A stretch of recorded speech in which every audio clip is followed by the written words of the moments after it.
The COR. It was dark outside. The moon and stars were blocked out by thick clouds that went on forever.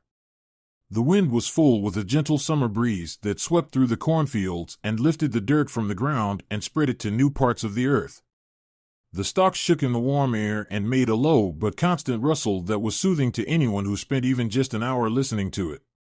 On one side of the field, a house stood just off of a dirt road. While it was fairly new and well-built, it was layered with dirty slats of wood and smudged window panes. On the opposite side of the field, a shed about half the size of the bottom floor of the house stood solemnly. Its door had been thrown open by no obvious force, and the bright white light cast onto the field like a shadow. Behind the shed, a short hill with a well on top separated the first shed from a second shed, which was darkened and shut. On the left side of the field, a large generator enclosed by an old fence hummed, but was drowned out by the sound of the corn in the wind. Someone stepped out of the second shed, his face obscured by a bandana which he held tightly against his nose and mouth. He held an old oil lantern and began to travel over the barren hill. Each step left a deep footprint in the ground as he traveled to the shed. As he approached the field, the stranger heard a rustle in the rows next to him. He spun toward it quickly, but whatever had made the noise was gone. A shiver traveled through his spine before he shook his head, denying the thought of it being something big or dangerous. He turned back around and continued his walk to the shed. It was only a few more steps before he heard the sound again. He spun quickly, the dirt scraping against his feet. He dropped the hand covering his mouth, and while still clutching the bandana, he reached down to his belt and pulled out a small handgun and waved it at the direction of the noise. He could only hold it for a few seconds before he began to cough from inhaling the toxic air. He immediately shoved the gun back in its holster and pressed the bandana against his mouth. He eyed the field once again before turning and continuing. Just a few feet from the shed, the person stopped and looked down at the ground. Just a few inches in front of him, a small blanket had been laid out on the ground. It was small, barely large enough to cover a young child, and was laid out flat as if it were for a picnic. The person leaned forward to look at it more closely. Another rustle in the field caused the person to stand back up fully. Before he could turn around, a second person whose face was covered by a hood and face mask leapt out from the stalks and charged toward the person with the bandana. They carried a cloth bag in their hand, and when they came up behind the other person, they pulled it over his face and held it tightly. The person with the bandana dropped the lantern onto the ground. It landed on the blanket and made no sound. Two more figures emerged from the stalks. The kidnappee reached back and grabbed at the hooded figure, only managing to rip off a piece of fabric from their cloak, which fell onto the ground. One of the other hooded figures picked up the lamp and extinguished it while the third pulled out a syringe and stabbed it into the kidnappee's neck. They injected him with whatever was inside of the syringe, causing the kidnappee to fall unconscious. Two of the hooded figures carried the body away while the last one took the lamp and blanket and shut the door to the shed as they left. The night turned to day in a matter of hours. The sun rose above the horizon and spread its rays onto the heavy air. A trio of travelers walked down the road in the distance. There were a man and two women, each of them sweating in the heated atmosphere. The man wore goggles and a bandana on his face. He wore a thick blue jacket, black winter gloves, sweatpants, and hiking boots. An odd get-up in the weather for that day, but necessary for survival in the new world. The first woman, on his left, wore an archaic gas mask, two sweaters, the first of which unzipped, gloves, sweatpants, and boots. The final woman, on the man's right, wore a surgical mask, a sweater, a vest over the sweater, gloves, though they were much thinner than the others, sweatpants, and boots. They each carried large bags on their backs full of gear stolen from a number of places. While almost every inch of their skin was covered in some type of clothing, their hair was drenched in sweat. They staggered down the road from days of travel. While today was the hottest it had ever been, it hadn't been much cooler in the previous days. The woman with the gas mask spotted the old house through the trees and pointed to it, directing the others' attention. They all charged toward the house, wanting to get out of the heat. Arriving on the porch, the women looked through the two front windows while the man stood by the door and drew a knife from his belt. "There's no one in there," the woman with the surgical mask said. "Are you sure?" the man asked hesitantly. "Yeah," she confirmed. The man turned around to face the woman with the gas mask. She nodded at him. The man stepped forward and placed his hand on the doorknob. He twisted it, and the door swung open loosely, even without a breeze. It was a thin door. The three entered the house, though none of them removed their facial protection. The man walked to the back while the woman with the surgical mask walked into the kitchen. The woman with the gas mask walked into what used to be the living room and sat down on the dusty couch.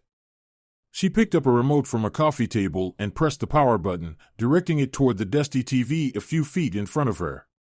The TV didn't turn on. She wasn't surprised. She set it back down and picked up a porcelain figurine from the table. As she admired it, she heard a noise from behind her. A segmented, mechanical noise. She knew exactly what it was. She dropped the figurine on the floor and it shattered into 100 tiny pieces. She stood up and turned around to face an older man holding a shotgun, his face covered with a bandana.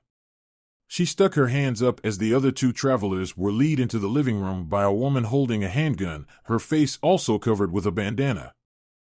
"Are you here to rob us?" the man with the shotgun asked calmly. "No," the woman with the gas mask responded. "Are you here to kill us?"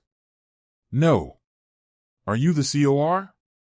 "The what? COR? Are you COR?" The three travelers looked at each other in confusion. "They're not COR," the woman with the handgun sighed. "They wouldn't be out during the day." The woman lowered her gun.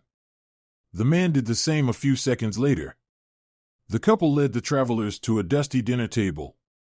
The couple sat on the side closest to the wall while the three travelers sat across from them, the man standing behind the two women. The owners of the house each took off their bandanas and put them in their pockets. "You can take your masks off. The air is safe in here." "How sure are you?" the man on the opposite side of the table asked skeptically. "We've been living here since this all started." "The air hasn't killed us yet," the other man replied. The travelers cautiously removed their masks and placed them on the table. The air was sour, like old, rancid garbage. The stank of manure drifted in the house from the cornfields outside.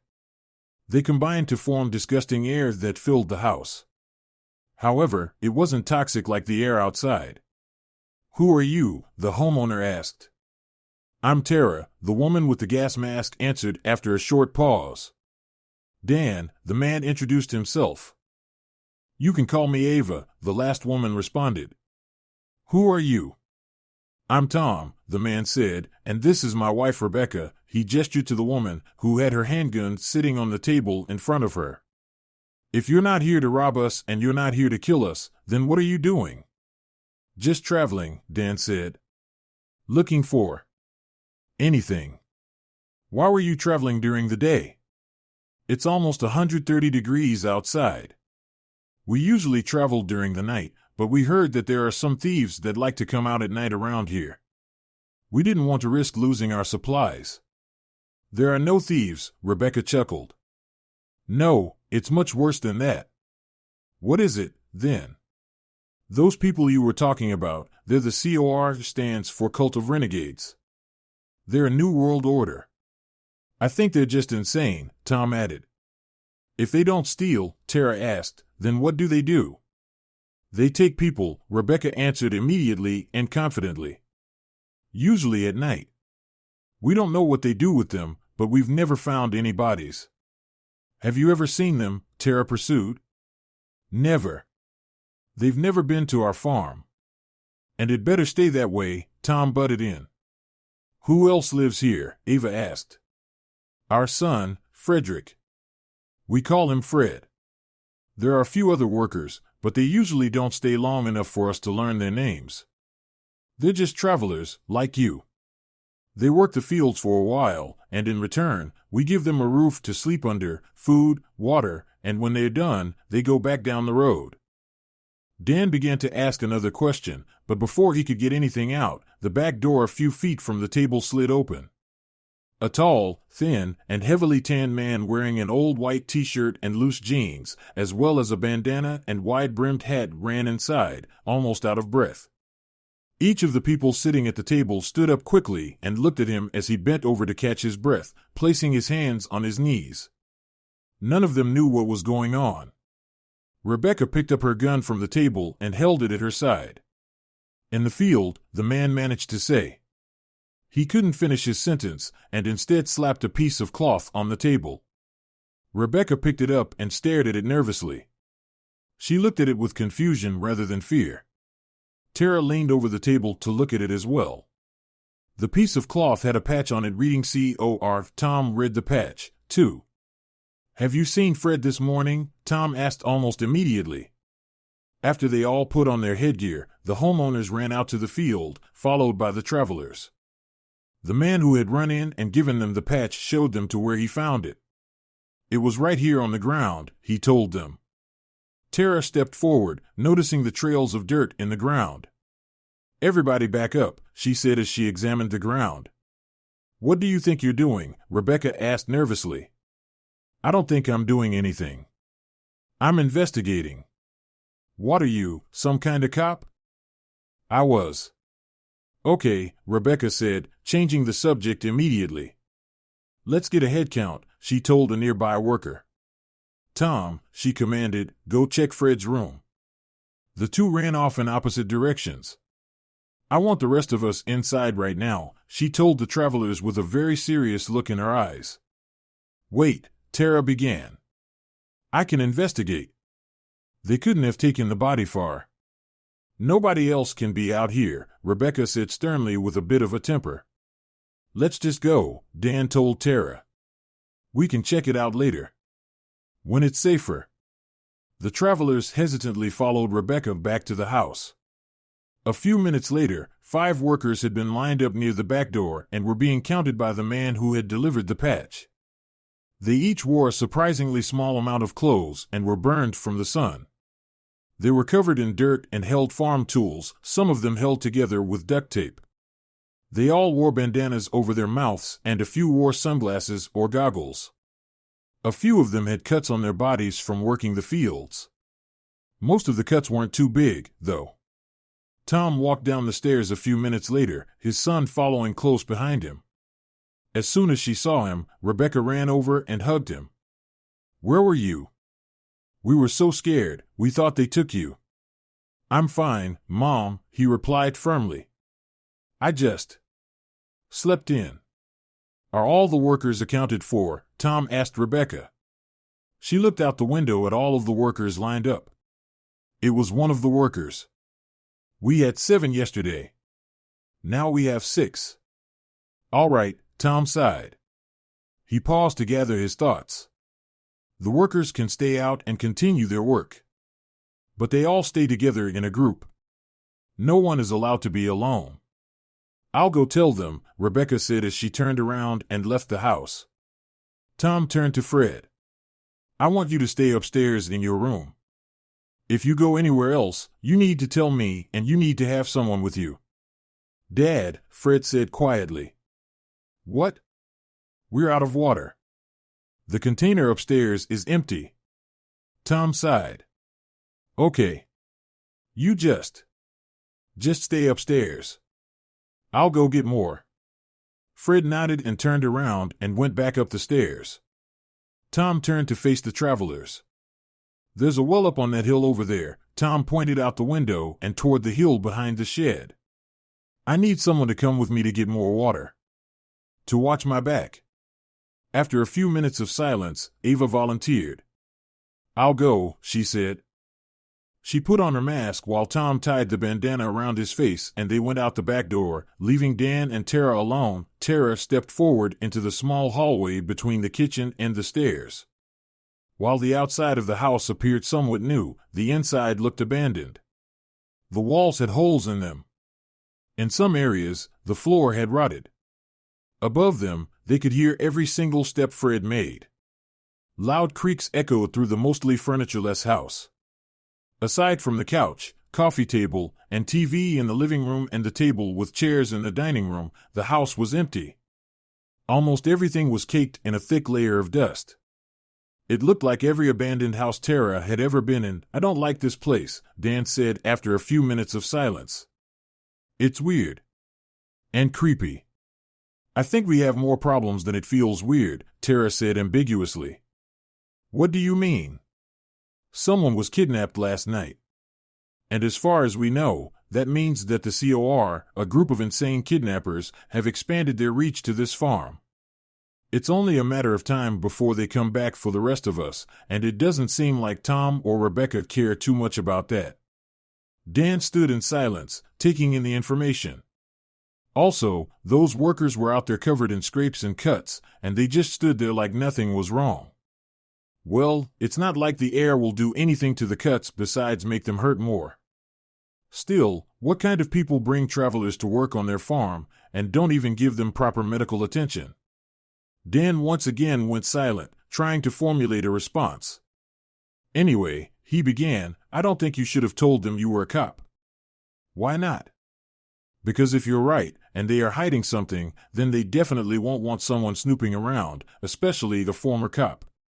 A few minutes later, Rebecca entered the house through the back door. She still had her handgun at her side.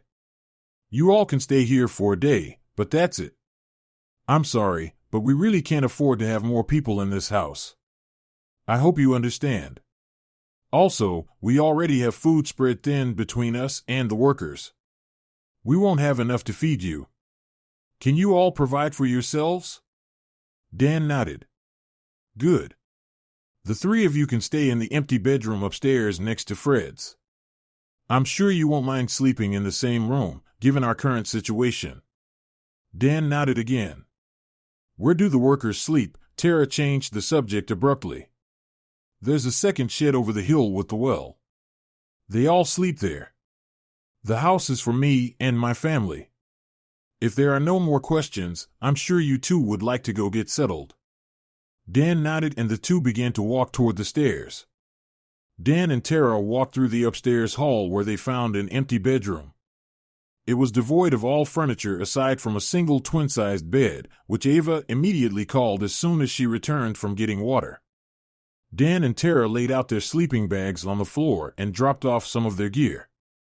Dan and Ava went back downstairs while Tara stayed in the room. She watched from a dirty window the field down below. She watched the workers travel together like a group of penguins. She watched them get near the spot where they had found the patch, but nobody walked over it. They all avoided it like it was forbidden. Tara pulled a can from her bag. It was so old that the label had been torn away and the contents had been turned to an indescribable mush. However, she ate it like a delicacy and sat watching through the window. When evening came, Tara saw one of the workers, their face red with exhaustion, stumble over to a barrel of water in the shed. He held a scythe in one hand and nothing in the other. He used the empty hand to pull his banana off his face, which he then tucked loosely into his belt. Then he took a canteen from a small bag he had on his back and filled it with water from the barrel. He drank the liquid very quickly, with drops of water sliding down his cheeks and dripping onto his shoulders and chest before he finally stopped, though it was only because he had finished the entire container. He dipped the canteen back in and filled it again and then raised it back to his mouth. Tara watched as his bandana fell from his belt and onto the ground by his feet, but he didn't notice. He continued drinking until he had gotten through 3 canteens worth of water. Then he sat down on a bench near the barrel and inhaled sharply, dragging his bandana under his foot and scraping it into the dirt. It took him only a second to realize that the air he was breathing wasn't safe. He began to cough, at first not too much, as he reached down to his belt for the bandana. Of course, it wasn't there. He began to cough more and more, his eyes watering, as he looked around himself quickly, looking for where it could be. He began to panic. The panic made him hyperventilate, thus causing him to take in more of the toxic air. It had been a while since Tara had seen someone succumb to the air. She could tell the man where his bandana was, but he would be dead by the time she made it out of the room. The worker fell onto his side, holding his chest with his arms and coughing rapidly. Blood began to drip from his mouth, at first just a few drops, but then it began to pour out like a rainstorm. The other workers had gathered around. Some just watched. They already knew he had breathed in too much. Others, specifically the younger workers, looked for the bandana. However, it was too late for the dying worker. He took his last breath and then laid still on the ground. 2 workers gone in one day, Tara counted. In her earlier days, she would have jumped out that window and tried everything she could to save the victim. Now she knew better. There was no saving anyone who breathed the air for more than a half a minute to a minute. It was cruel. It was reality. Night returned a few hours later. The dead worker's body was moved onto a bench in the shed he had died in. Dan and Ava came back to the room and fell asleep almost immediately. The workers, what was left of them, walked over the hill and past the well. Tom and Rebecca went down to their room in the basement. Tara, however, couldn't sleep. She kept thinking, why wouldn't they let me investigate? She stayed up until the early hours of the morning when she couldn't take it anymore. She grabbed a knife and a flashlight from her bag and crept down the stairs and to the kitchen. Tara picked up her mask from the table and strapped it to her face tightly before silently pulling open the back door and walking out into the humid night. She waited until she was at least a dozen yards from the house before clicking on the flashlight, which she used to follow the thin and narrow dirt trail between the stalks. In the silence of the night, no chirping of insects or rustling in the wind. Each of her footsteps echoed out into the empty darkness. The world was lonely. Tara finally came upon the spot in the dirt, each of the marks still in the exact same place as she had remembered. She knelt down to analyze the struggle. She saw a set of footprints. Then another. Then 2 more. 3 COR members, she told herself, 1 victim. She looked behind her and saw a trail of footprints leading back towards the house. 3 trails, all in the same direction. Tara followed them, passing through some of the field before she eventually reached the edge of the farm. The beginning of the forest that surrounded the farm from 2 directions. The trail continued onward. Tara looked into the dense woods. She had a feeling in her stomach, in her head, like a headache, but more emotional. It was something she had felt before. Long, long ago, but before. And in a world as messed up as hers, she was surprised that she hadn't felt the feeling in so long, that she hadn't remembered it until that moment. But even as a cop, even as a survivor of an apocalypse, staring into the forest set a horrible feeling on her. Fear. It had been 30 minutes since she had met the edge of the forest. She still stood with a feeling of doubt, going back and forth in her mind. I could just ignore it. I could go back inside. And when I wake up tomorrow, Dan and Ava and I can leave. However, it was the obligation she once held as a law enforcer that led her to her final decision. She took a step forward. Then another. She started slowly, but forced herself to walk into the mysterious forest. Once she was inside, it was much harder to follow the trail on the ground. Even with her flashlight, the trail faded in and out of sight, and she was lucky she didn't lose it. However, she realized after some time that she didn't need to watch the ground. She instead looked higher, at the branches and bushes. She followed the snapped twigs and leaves that had been shoved to the side for another half an hour, journeying much farther from the farm than she ever could have wanted before she found the end of the trail. A large patch of dirt, dozens of yards long in either direction, where the trees and weeds and bushes had been cleared out to form an empty space in the forest. At first, Tara was relieved when she looked up and saw the sky again. Something was very comforting about seeing the night sky. She felt as if it were some reminder, some map, for returning to the house, to Dan and Ava. Then she noticed the tents. She shut off her light as soon as she saw them, and covered the lower half of her mask with her hand, hoping that they hadn't seen her or heard her breathing. There were several tents lined up randomly on the dirt patch. They weren't very clean or professional, most of them being made from logs and torn tarps, but there were more than she could count.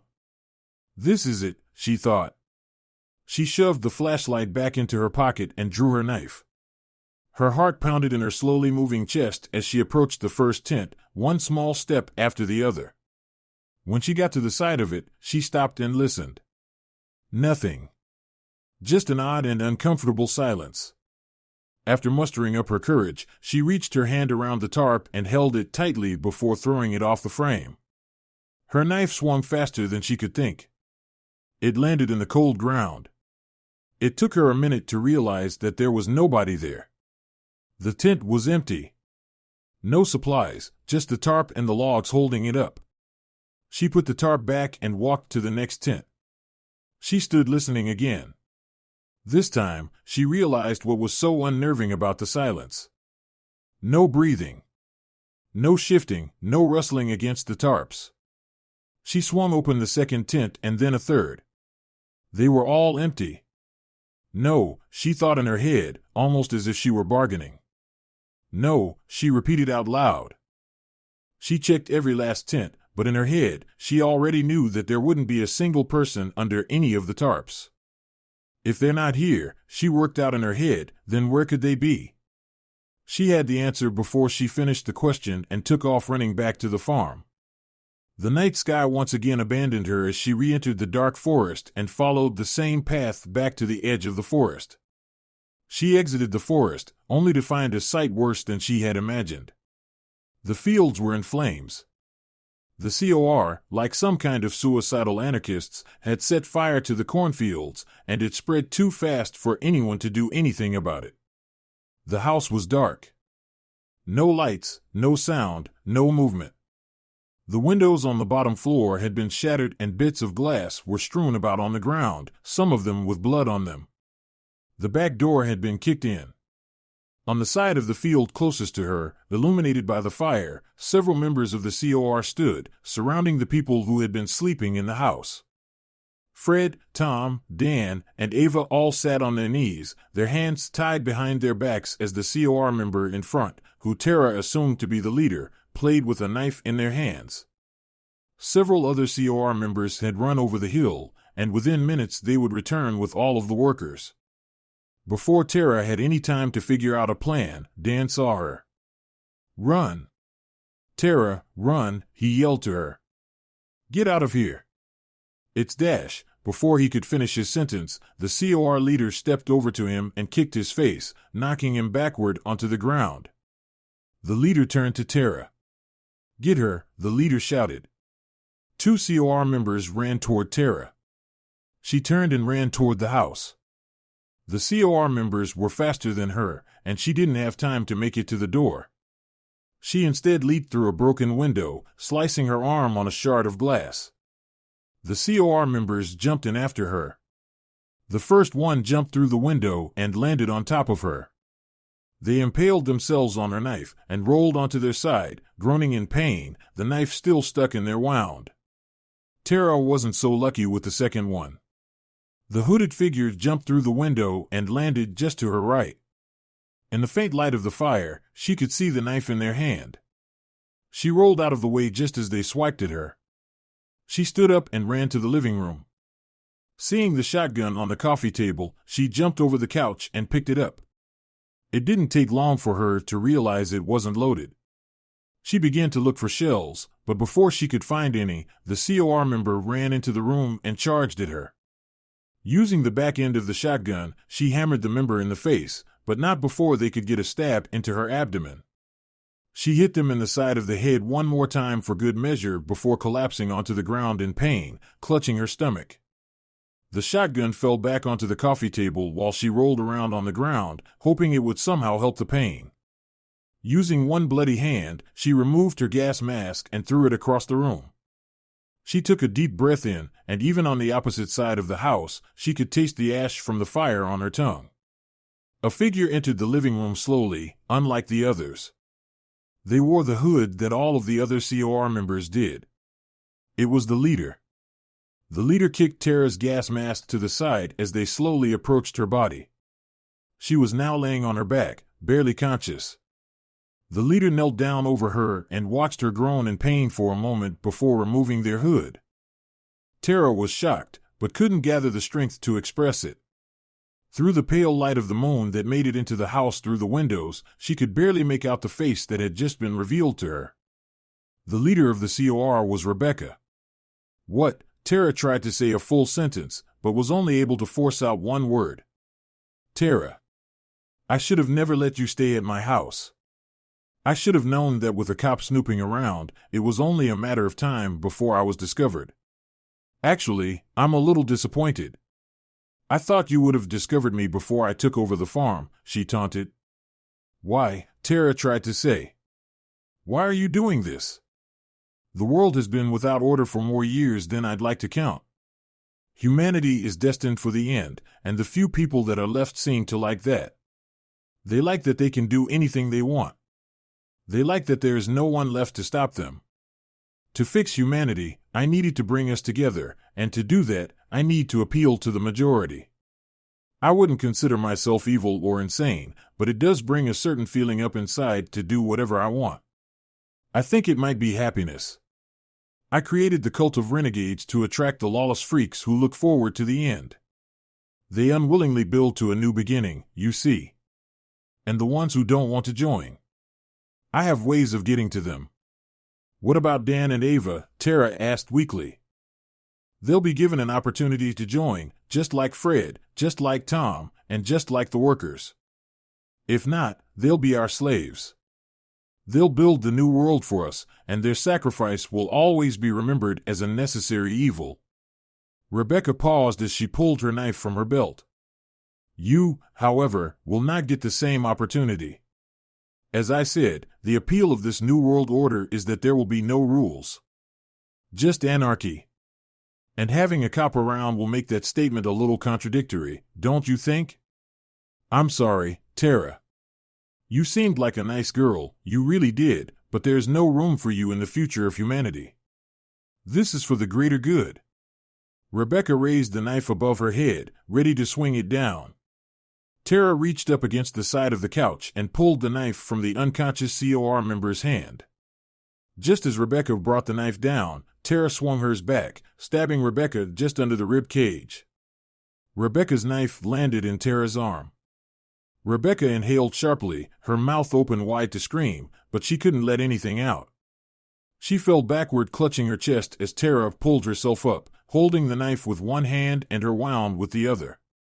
She stumbled to her gas mask and fastened it to her head as Rebecca looked and saw what she was doing.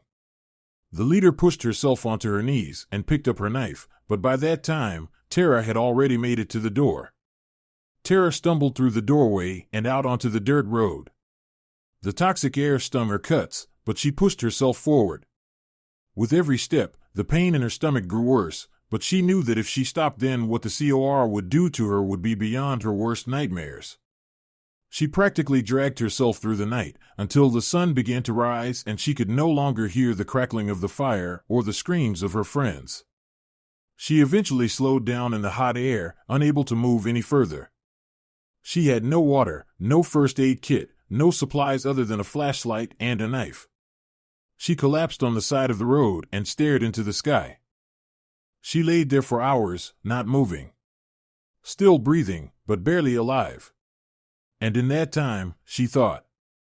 She thought for hours. At first, she thought about what she should have done differently, but she soon began to think about what Rebecca had told her. The world needed a new society. A new leader. Maybe Rebecca was right. Any order was better than no order. And in this new world, there would be no room for her. No room for someone like her. Someone who wanted to fight for what was right. The world was moving on without her.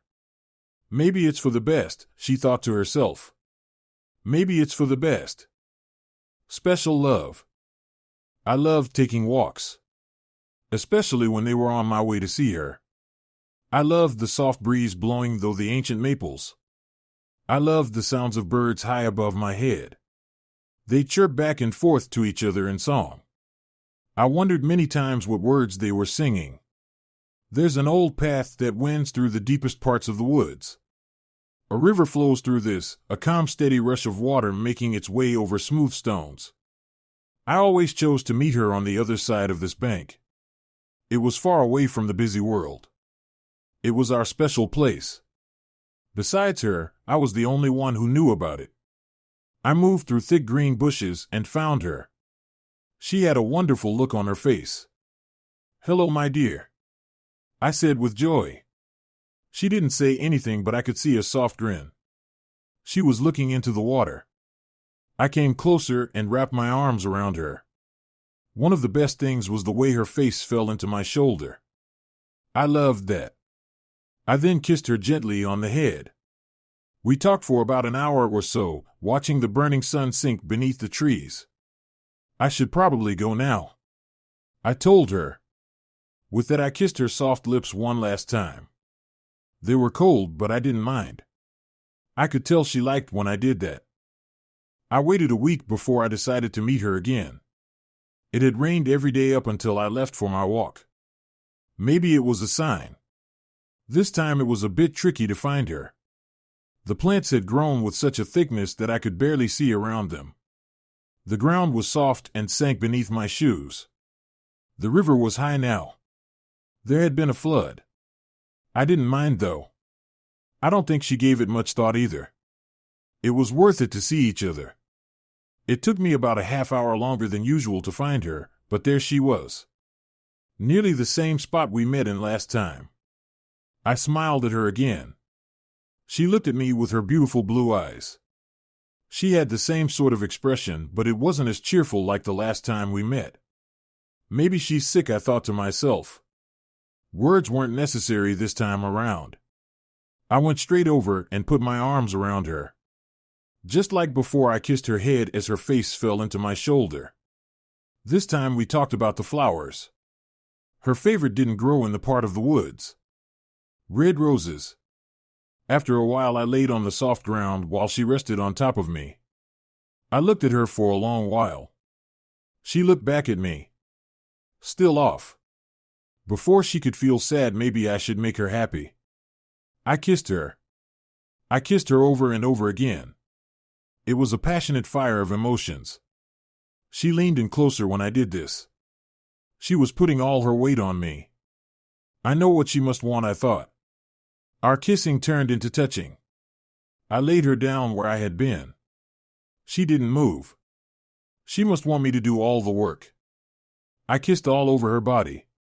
Her neck was her favorite. I was surprised when she didn't react to it this time. No matter. I moved on to other places. When things escalated, I found myself completely naked. I was shy, but with her I felt different. She laid still. I knew I'd have to do the all work by taking her clothes off. She was funny like that. An hour passed. I had my way with her. But she wanted to. She laid on top of me again. So very still. I think she was listening to my heart beating. It was getting dark now. I put my clothes back on, starting to say my goodbyes, and then hugged her. She was freezing. "Here, take this," I said as I handed her my favorite gray sweatshirt. It was my favorite because it had zipper pockets. "This will keep you warm until I see you again," I said. And with that I left and went home. I changed into my pajamas and closed my eyes. She was all I could think about. Then I fell asleep. The next day a call was made to Blaine County Police Station. 2 boys had been playing around in the river and stumbled across a large blue object. The boys, scared and paranoid, had called asking for someone to investigate. 2 officers came and examined the object. It was a tarp wrapped in bungee cord and hidden below an abundance of sticks and branches. Upon opening it, they found the badly decomposed body of a 22-year-old woman. The coroner concluded that this was the body of a young woman named Emily Stacy, who had gone missing 4 weeks earlier and had been dead almost the same length of time. The body had showed signs of having been strangled to death and what appeared to be raped and fondled with post-mortem. Someone had been visiting the woman's lifeless body and tampering with it for quite some time. It's likely this person suffers from extreme delusions and believed she was alive or was simply a necrophiliac, said the coroner to the police. It's a shame, really, such a nice young girl going out like this. The body laid still on the morgue table, nearly naked. The only article of clothing on it was a dirty gray sweatshirt. It had zipper pockets. Delayed flight experience. It was late on a November evening in 2016. I am at Munich Airport where I have a stopover. I am going on to Milan where I live then. There should actually be a half-hour layover, but my flight is getting more and more delayed. Finally, I realize that it will be past midnight before I get home. The plane arrives and the journey from Munich to Milan is not far. When I get to the arrivals hall, I get a stressed feeling that something bad will happen and consider whether to take a taxi, but decide to take public transport since it was probably just my mind playing games, and a taxi would be much more expensive. Fortunately, I live centrally, and not alone, but it's about 1 a.m. and they will be asleep for sure. When I get to the central station, I go to the bus stop where the city bus runs. It's only 2 stops and I think it's safer than walking all the way home. There is a sketchy gang at the bus stop, but I go there anyway and wait for the bus. I have done this at night in other places before, and every time it has gone well. The bus comes and I get on. The disgusting feeling is getting a little worse now because I feel something is not quite as it usually is. I felt very alone as a woman because there were only men who sat quietly and did not say anything. There were only 2 other ladies, but they seemed drunk. After a short trip that felt long, I can finally get off. I choose not to have music on my ears now so that I can hear if someone is following me. I only had a light bag with me, so walking was easy. It takes about 5 minutes to walk to the apartment. The streets are unusually quiet. Usually there is full traffic, but now there is not a single car or person to be seen.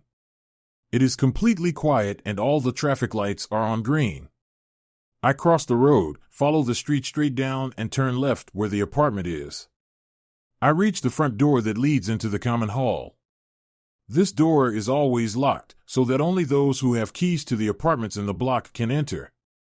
I haven't heard one single sound except small raindrops and my own footsteps, but still I turn my head to the left as I'm about to unlock, and see exactly what I was afraid of.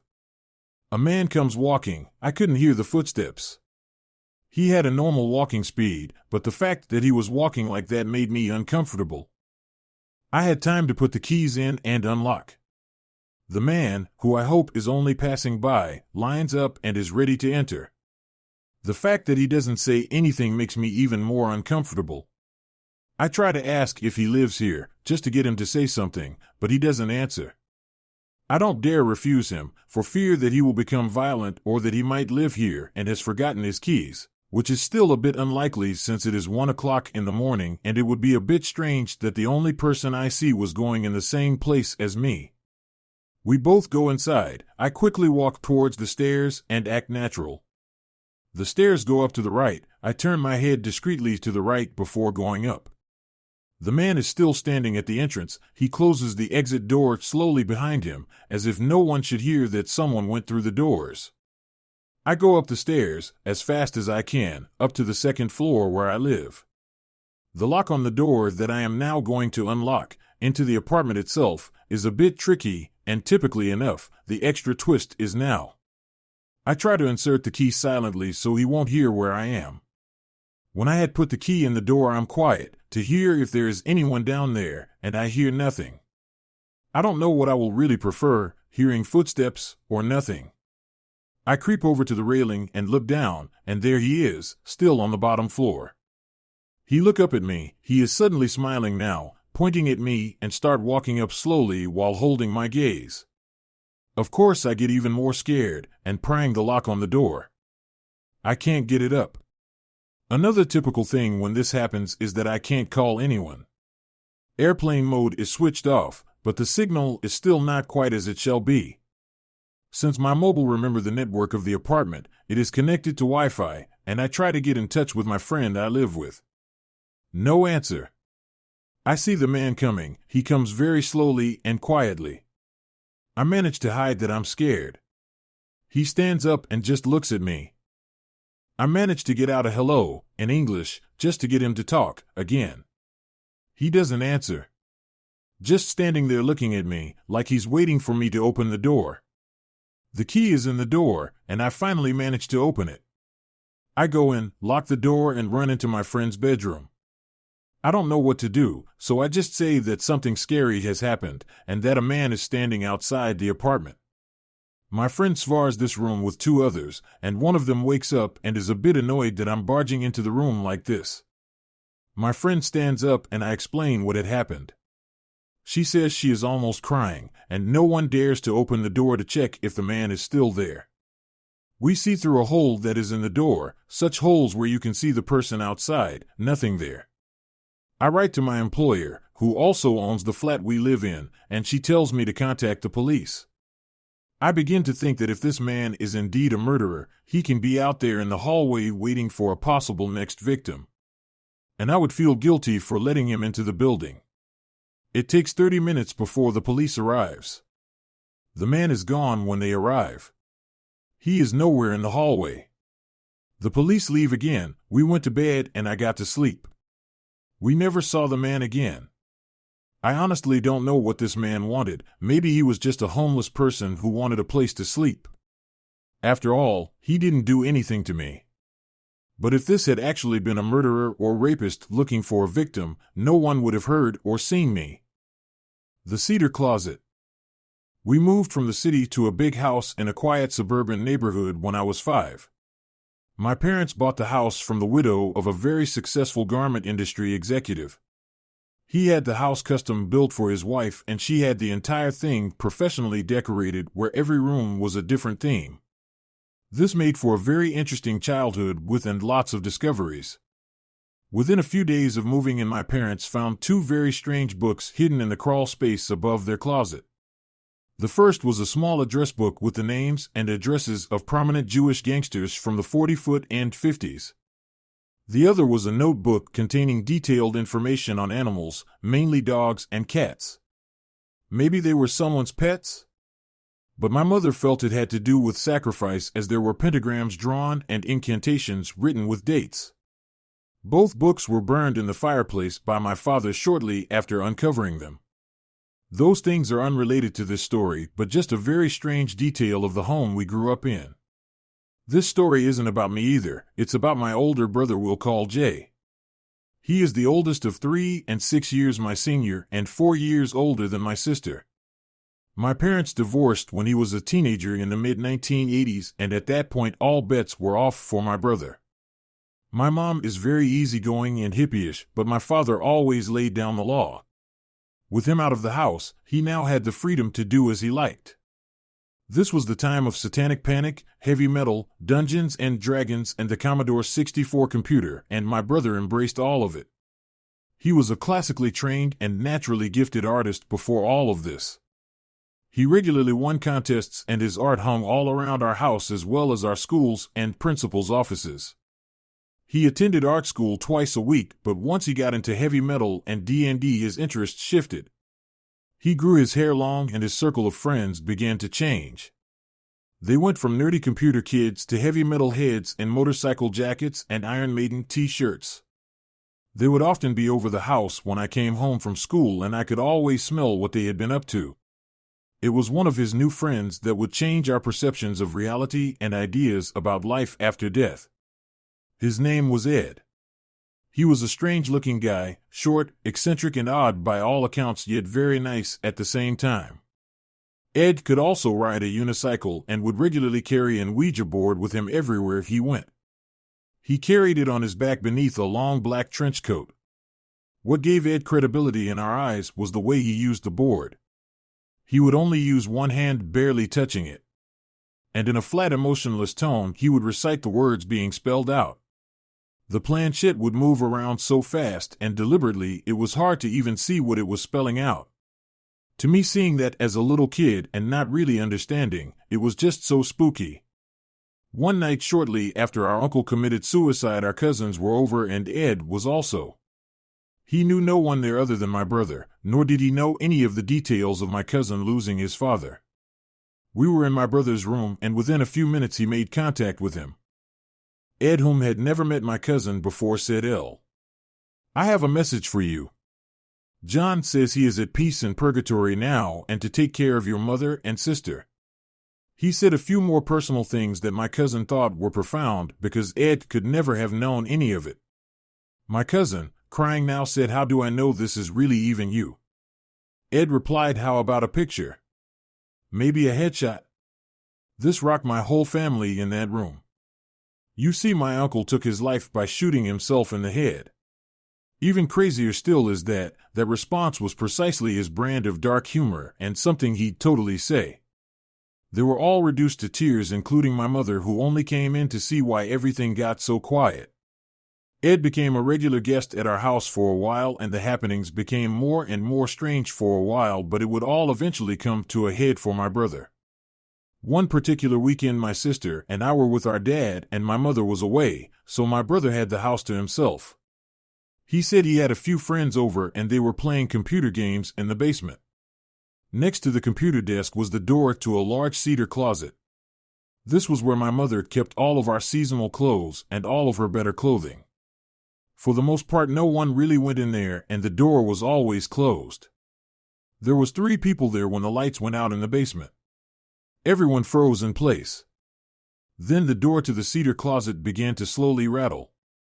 It was pitch dark, so they didn't know where it was coming from at first.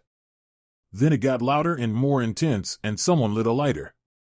The rattling became banging, as if something was trying to get out.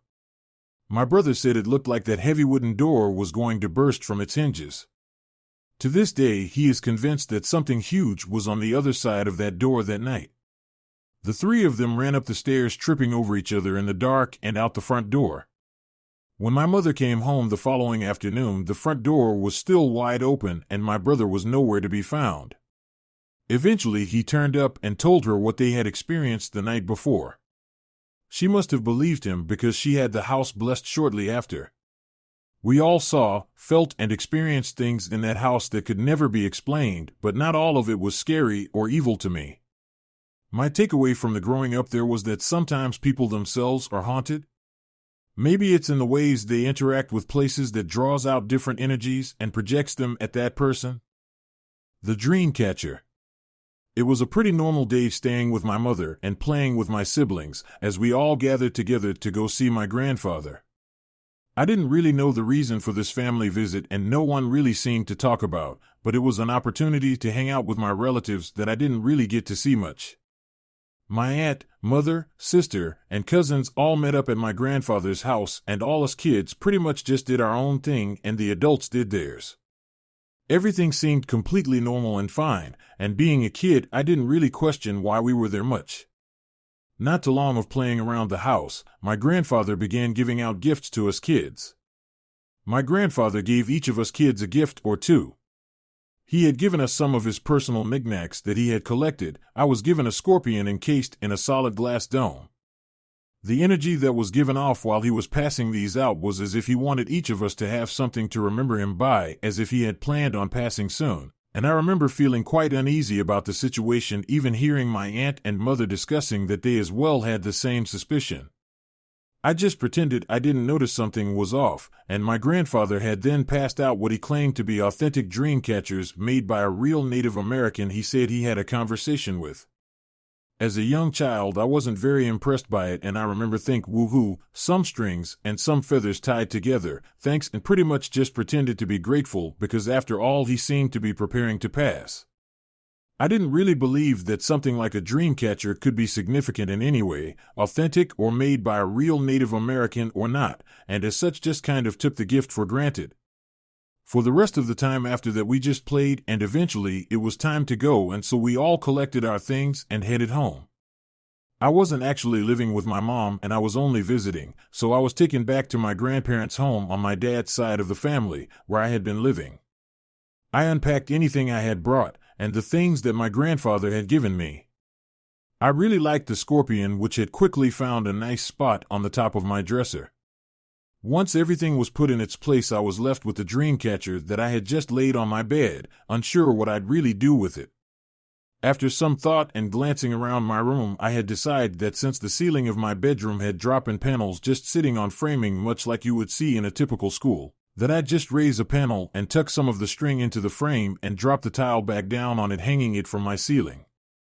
It wasn't directly above my bed, but very close to the side of it.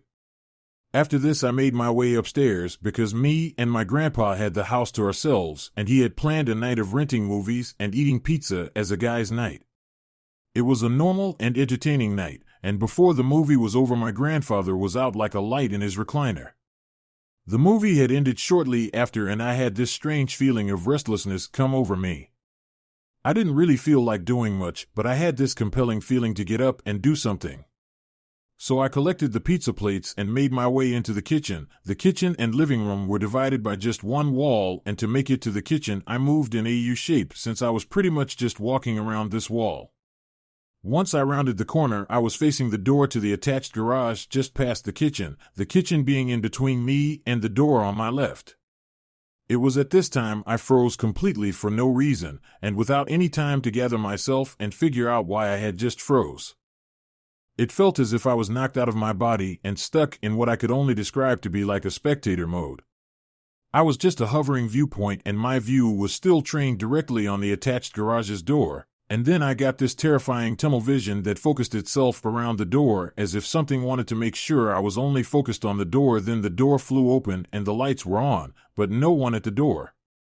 Still in this spectator-like state, feeling separated from my body, all I could do is just panic in my own head as I stood there and watched to see what was going to happen with this door that seemed to open all on its own. Then all at once the door slammed shut, and almost instantly I was back in my body. The first thing I remember is thinking about how hard the door had slammed and how it quaked the whole floor and even seemed to make me stumble a bit. Absolutely terrified of what I had just seen, I had just stood there staring at the door for a while, trying to comprehend what I just experienced. After I collected myself a bit, I summed up the courage and told myself I have to see what's behind that door.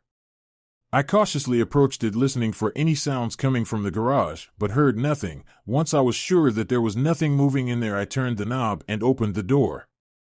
I was greeted by nothing. Everything was exactly the way it should have been, and no one was in the garage. What bothered me even more is the lights were on when it had opened earlier, and they seemed unusually bright, but now that I was investigating, it was pitch black and I had to turn the lights on to inspect the garage. Having found no explanation or cause for what had just taken place, I thought about how hard that door slammed, and if it really had slammed that hard, my grandpa should have heard it. Thought it was odd he had got up on his own to investigate as the door shutting shook the whole ground level. I turned back into the living room and just stared for a bit in disbelief as he was still as I left him, completely out cold. I thought to wake him and explain what had happened, but there would just be no way to make him comprehend what I just experienced, even more so because he should have heard or felt this door slam for my story to make much sense. So I just sat on the couch near where he was sleeping and just kept thinking about it. Eventually my grandfather woke, and I must have had a heavy look of terror still all over my face because the first thing he said was, "You okay? You look like you seen a ghost." I assured him I was fine and didn't say anything about what happened. I soon just wrote this off as an unexplainable phenomenon, or just that my mind was playing tricks on me, and surely this was a one-off event that would never happen again. While I never experienced anything like that again, I continued to be tormented. I kept getting this feeling at night that something was watching me sleep every night, and the more I focused on it, the more I felt I could make out this dark figure standing just in front of my dresser, and shining a light in its direction just seemed to make it vanish. I was so sure I could see something, but when the lights went on, nothing was there.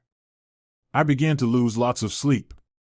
After this started one morning after getting ready for school, I walked to my bus stop and I immediately noticed that I was alone. The neighbor wasn't at the stop. I thought this was odd, but I didn't try and think about it much, even though I had honestly rushed up to the bus stop just not to feel alone.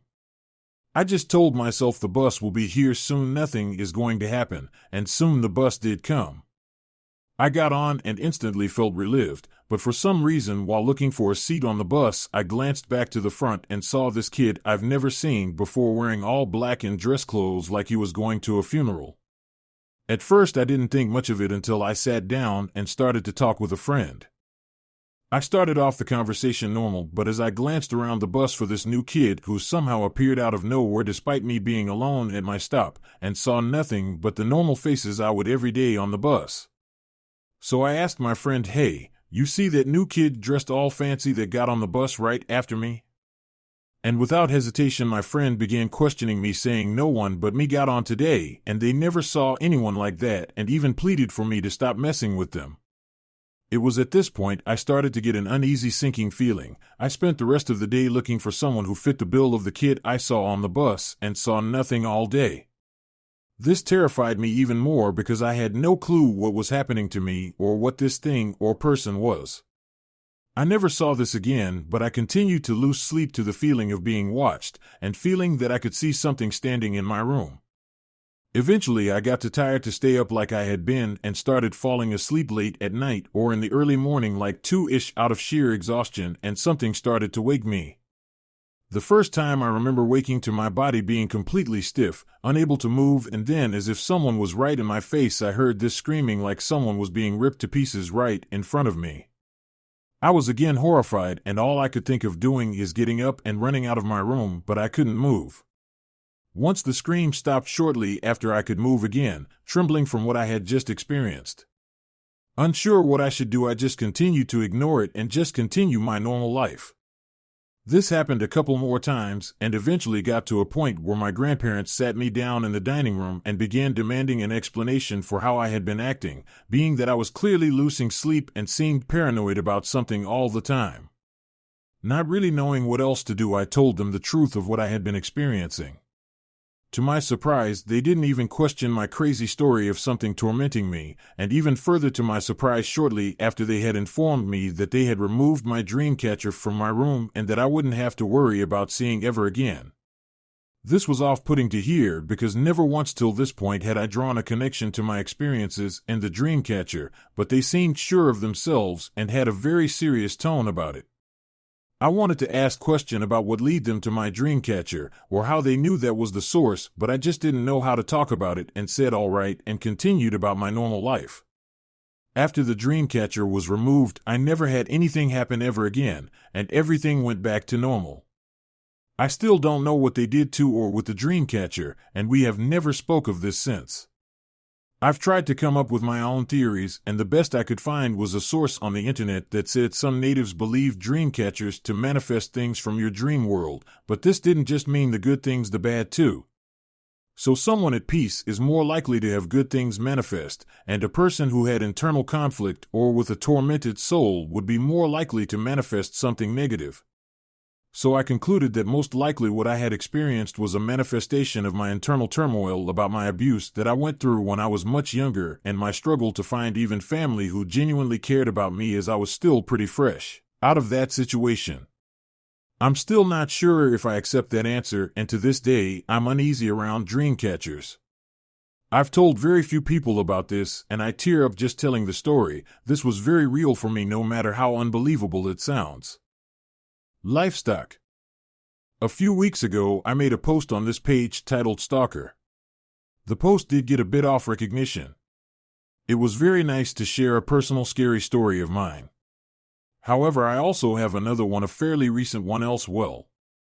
This story can have lots of explanations, and would love to hear what you think might have it occurred.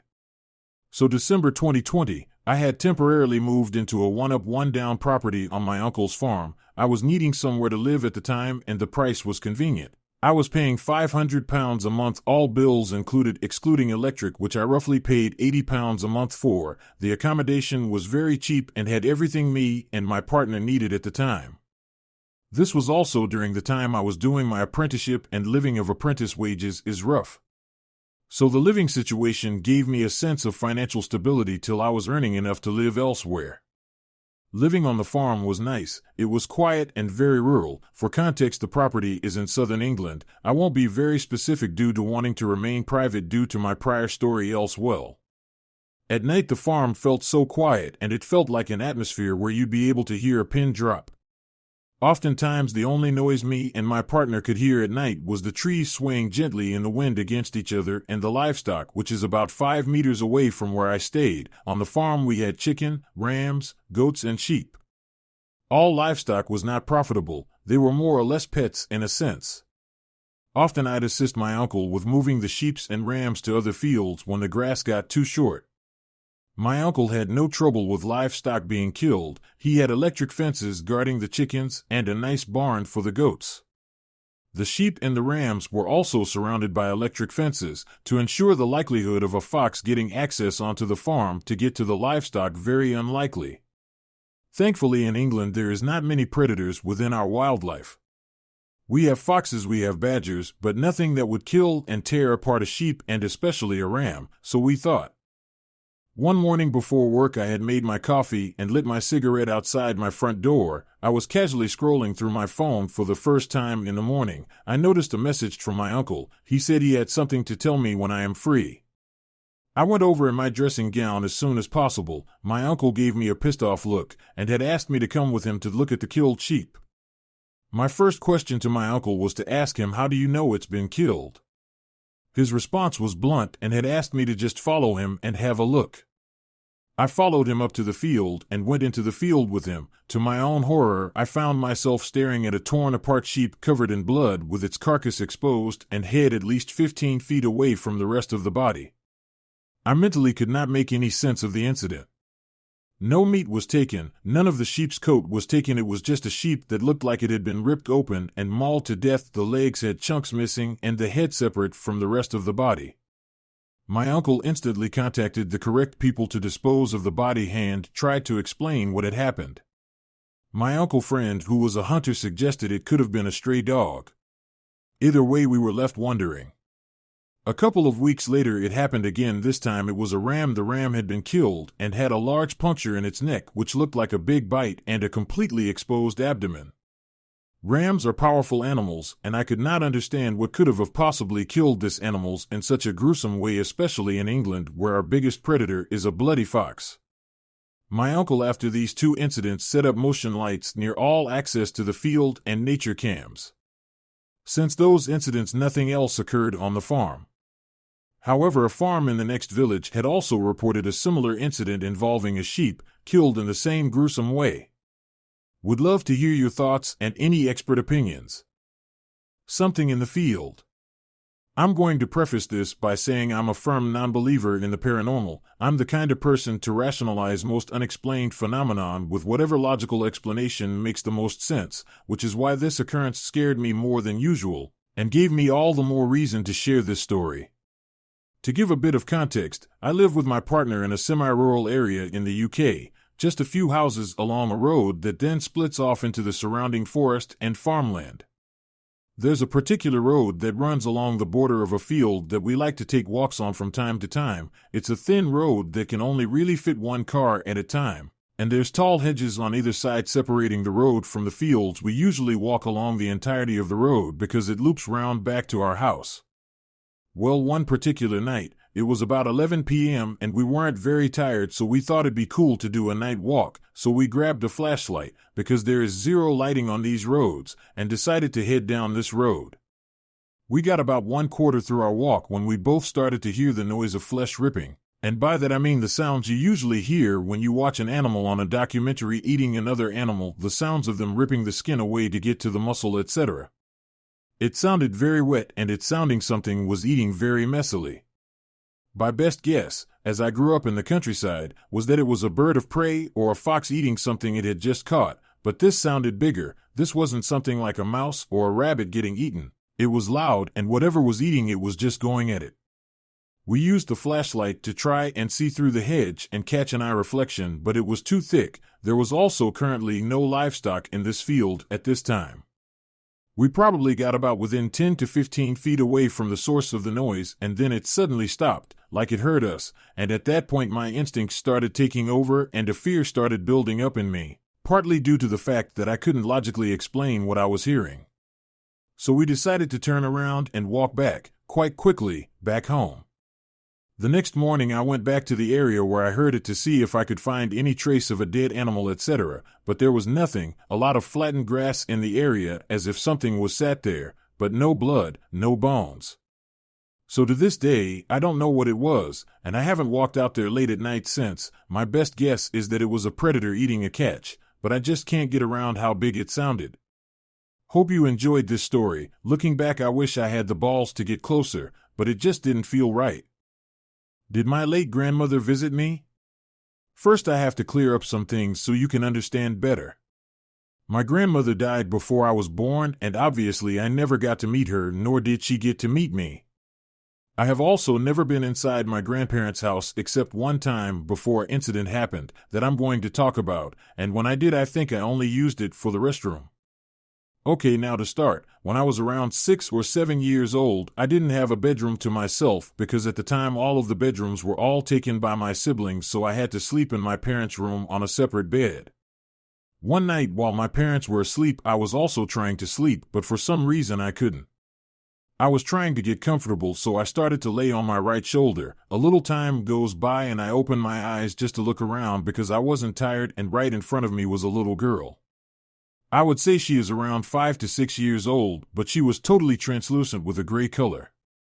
And her eyes, more like her eye sockets, were totally blacked out. I remember every detail about her.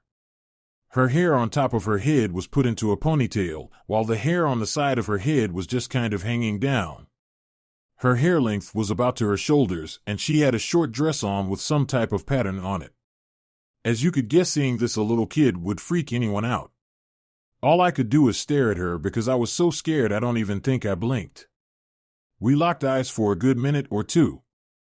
I started thinking to myself, how could I make her go away? I don't know why, but I thought it was a good idea to look away from her, see if she goes away or something. So I did, and when I tried to see if she was still there, she was gone. After I fell asleep, I didn't tell my parents about it in the morning. I think they would have brushed it off as my imagination, but no, I saw that little girl and I remember every detail about her. The story doesn't stop there. When I was 16, my grandfather died, and after his funeral, my mother's side of the family and I went to my grandparents' house to clean it out so we could sell it and keep meaningful items. Everything was going fine. I was cleaning some rooms with my sister, and we made it to the master bedroom where my grandparents slept. Eventually, my mom and aunt followed because they are finished with their rooms, and when I entered the room and looked above the bed, there was a painting of that same little girl I saw, same hair, some dress, and the same age. It was her, no doubt about it. I was freaked out. I freaked out so badly, I tried to explain to my sister how I've seen that girl in the painting before, and she kinda got into a different conversation, or she just didn't care. How could I have imagined or mistaken something for this same little girl in this painting that I have never saw in my life? I never even knew there was such a painting above my grandparents' bed. Why did this happen, and what does my grandmother have to do with it? Well, ever since I was born, I've always had this birthmark on my forehead. It starts at my hairline and goes to the top of my nose, and it's more red than the rest of my skin. My mother heard from someone that a birthmark like that is an angel's kiss, and my mom kinda thought that when my grandmother died before I was born, she kissed me on my forehead as an angel. And after I heard that, I kinda thought to myself, maybe she came into my parents' bedroom that night to see how I was doing in that little girl's form. But for me, I only believe that demons and angels are the only thing where paranormal things can happen on Earth. And I really don't think you can go back to Earth when you die. It's either heaven or hell, and you stay there for all eternity. What do you guys think? Did I get visited by my grandmother, or was it some type of angel/demon? Possessed? When I was younger, maybe 7 or 8, I lived with my grandma in a gated neighborhood. Everybody there was super nice, and me, my sister, and my best friend at the time were the only kids living in the area, so we were all pretty good friends. We pretty much did everything together, and spent all our free time hanging out. One summer, we decided to have a sleepover, something we had never done before, and my grandparents agreed, as did his. My sister decided not to come because she had a massive crush on my friend at the time. His name is Alex, by the way. Anyway, we kicked off the sleepover at about 4 p.m., and we played video games for a while. We eventually had dinner and watched YouTube until it was time for bed. At this time, I think it's important to mention that I have trouble sleeping, and always have. This is a result of my insomnia and sleep paralysis. As this was the case, I was awake periodically throughout the night, tossing and turning and getting up for water or the bathroom. Alex, on the other hand, was the exact opposite. He could sleep like a rock, regardless of conditions.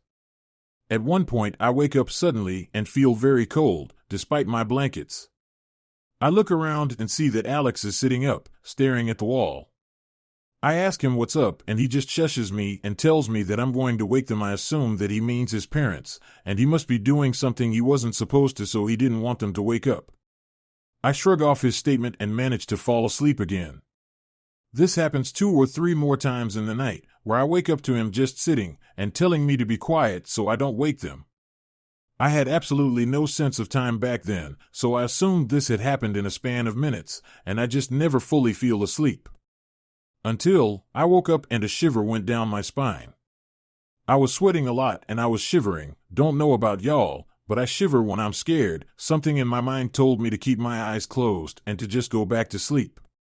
But I was curious to see if Alex was still awake, so I opened my eyes. Alex was standing directly above me, staring down at me. Something was off about his eyes. That's how I knew something was wrong. They were his eyes, but weren't his eyes. I again asked him what he was doing, to which he replies, awake me, assuming he meant his parents, said, "Are they mad?" Then he says, "Yes. Very, very mad." After he finished his sentence, I feel water hitting my face. I wipe it off and stand to look at him properly. I see that he is crying. I have never known what to do when someone is crying, so I just kind of looked at him. "They took me away," was all he said. After that, I went to the bathroom, and when I came back he was in bed. So I went to bed too, and I managed to sleep until the next morning. After we ate breakfast, we went to the public pool, where I confronted him about what happened the night before. He said he had no memory of Eve doing or saying anything that he did, and he thinks I'm joking when I tell this story. I'm not. Guy outside my sister's house. I'm 17 now, but this happened when I was 13. I'll be using fake names for privacy reasons. Just for some background, my sister, who I'm gonna call Sasha, and I have a pretty big age gap, 17 years, and she moved out and I would and still do go over to have sleepovers with her. It was during the school holidays and her other half was working till midnight, and it was her father-in-law's birthday, so she had to go over and say happy birthday and all the usual stuff. I didn't really want to go, so she left me alone at her house at around 7 p.m. and said she'll be back in about 2 hours. I'll add, and she took her 1-year-old son with her, as this will come and mention later on. For this, let's call him Chase. She left and I just ate tea and watched TV till it started getting dark outside. It was about 8:40 something at that point when I heard the front door trying to be opened. It got to the point where it was shaking like someone was struggling to open it. It was summer in Australia and the wind was non-existent, so it couldn't have been that. I thought it was Sasha trying to open the door while holding Chase at the same time, so I yelled out, "Do you need some help opening the door?" As soon as I said that, the door stopped shaking and I got no reply. I called out again, "Do you still need help?" Again, no answer, so I ended up messaging her asking her, "What are you doing?" She answered saying, "We just sang happy birthday, I'm leaving now." I just sat there on the couch trying to make sense of how and why the door was shaking like that if she wasn't there yet. I went over to the curtains and slightly opened it up to look out and see what it could have been. It was like 9 p.m. by then and it was dark, but I swear I saw someone trying to duck and crouch behind the neighbor's letterbox. I saw the figure of someone standing up then crouching down when I opened the curtain. I left the window side and messaged Sasha asking how long she's gonna be. She responded, "I'm at the roundabout, be home soon." Not long after she came home and I told her what happened, she was freaked out about it like anyone would be. Her partner eventually came home and Sasha, and I told him everything. He said, "We'll install a security system and cameras and see if the bastard comes back." They didn't call the cops cause they thought they wouldn't do much cause nothing major happened, but looking back on it, I really should have called the cops after looking out the curtains, as maybe they would have actually done something. Nothing like that ever happened again, and they did get this big security system package installed. They moved house about a year later. It's not a really scary story, but it's something I haven't been able to forget over the years, and I really do still wonder who was that trying to open the door or what made it shake so aggressively like it did. My weird mug. Hey guys, my name is Samuel. I want to tell you about a true story that happened to me when I was a child. It was fall of the year, and my church was having a fall party. It wasn't a celebrate Halloween, but it was pretty close to it. These events were held in November instead of October, so that way nobody could never think that they had anything to do with Halloween, lol. There was a raffle at the church and I had entered in. And I won this little mug that had one of those packages of hot chocolate in it. And wrapped in plastic. It was one of those tall coffee cup mugs, unique and intricate design of a snowy forest with a barn and one kid and an adult holding hands and walk in the same direction. This was my new favorite mug to use. I don't know what it was about that mug, but I swear to God it made everything delicious. You can make hot chocolate in other cups, but it never tasted the same. Plus what you got through drinking your drink, you could just look at the painting-only cup of the woods covered in snow. Which was really nice because I love snow, being from the South and never really seeing it enough. I used to imagine myself playing in those woods. I used to imagine myself running through those woods. And having fun in the snow. It was really quite magical when you just sit there and look at it. Fast forward a few years later. I'm older, I still love the cup.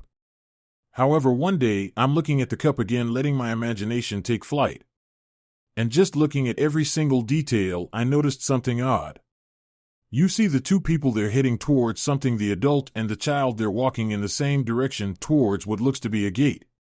I thought it was very funny how, like it's supposed to be a forest, it's a painting after all, everything about it is purposeful. I noticed up above this gate-looking structure was an upside-down pentagram, and about that was a goat's head, and there was ivy around it, which is very weird because it's winter time.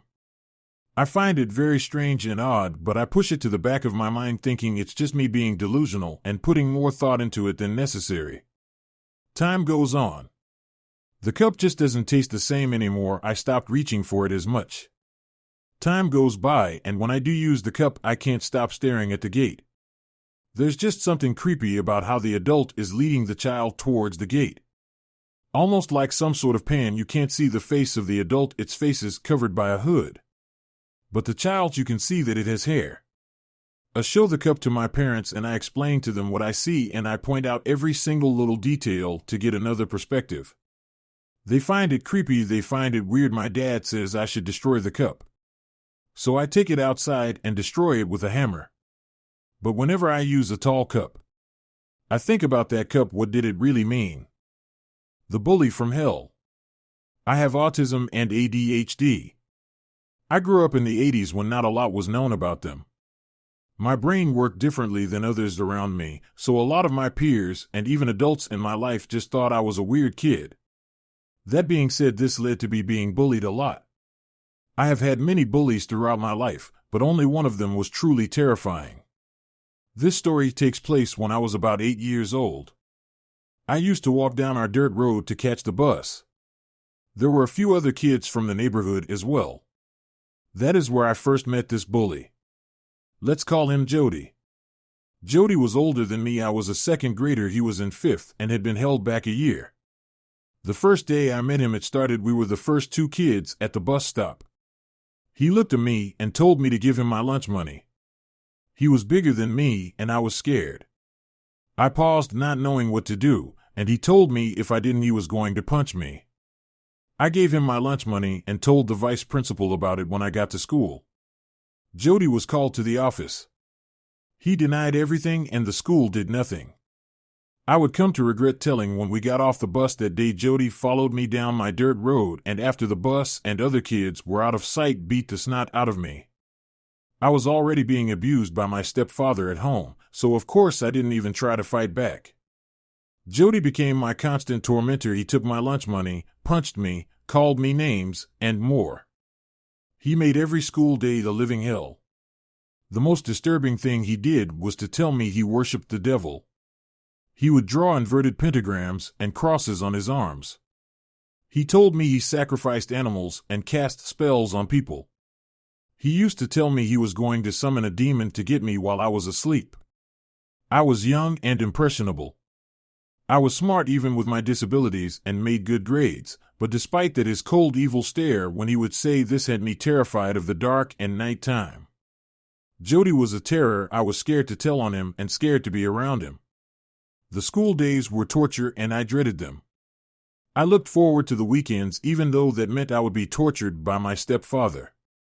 With my stepfather, at least it was just physical pain and cruel words. With Jody, it was so much worse, because I felt like he was crazy and really did worship the devil, and that as a church kid raised in the 80s during the satanic panic of that time had been conditioned to fear the devil, his followers, and the evil acts they committed in his name, like sacrificing people and animals. I thought life with Jody around couldn't get much worse, but how wrong I was. One Sunday, I was walking home from church with my Bible in hand and took a shortcut through the woods. I was walking home when Jody jumped out from behind a tree and scared me to death. He had a knife in his hand and he ordered me to come with him or he would stab me and kill me. I was terrified, so stupidly I went with him. I guess I could have tried to run, but in my mind he was older and faster. I knew he would catch me, and I was convinced he would indeed kill me. He led me deep into the woods to a clearing where he had a huge tarp set up that had an inverted pentagram spray painted on it. He also had several candles around and lit. He made me sit against a nearby tree and tied me up with a clothesline. My heart was pounding. I truly thought I was about to die. I was praying my heart out, begging God to help me, but if not, please take me to heaven when I die. Jody kept talking to me, telling me he was going to sacrifice me to the devil and drink my blood. He cut me on the arms a few times and licked my blood. I was crying and begging him to stop. He just laughed at me. He taunted me with the knife, saying he would end my pain soon, but then I would be in hell and tormented by the devil and his minions. At this point, I was screaming for help. Jody slapped me and told me to shut up, but I kept on. I figured I had nothing to lose. Lucky for me, just on the other side of the woods was a trucking company. It was Sunday and it was closed, but by some miracle one of the workers had come in to take care of something really quickly. He happened to hear me screaming and ran into the woods to check it out. Jody was holding the knife under my throat, yelling at me to shut up, when the guy burst into the area. Jody took one look at him and ran off. The guy cut me loose and called the police and an ambulance. The EMTs bandaged my arms and the police went to Jody's house. They ended up sending Jody to a mental institution and diagnosed him with several mental disorders.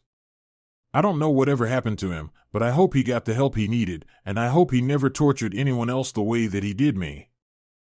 The creaking through my night shift. I decided to tell some of my personal stories. Maybe this will get it out of my system a little bit and entertain the folks from this sub. Keep in mind, English is not my first language. Sorry for any mistakes.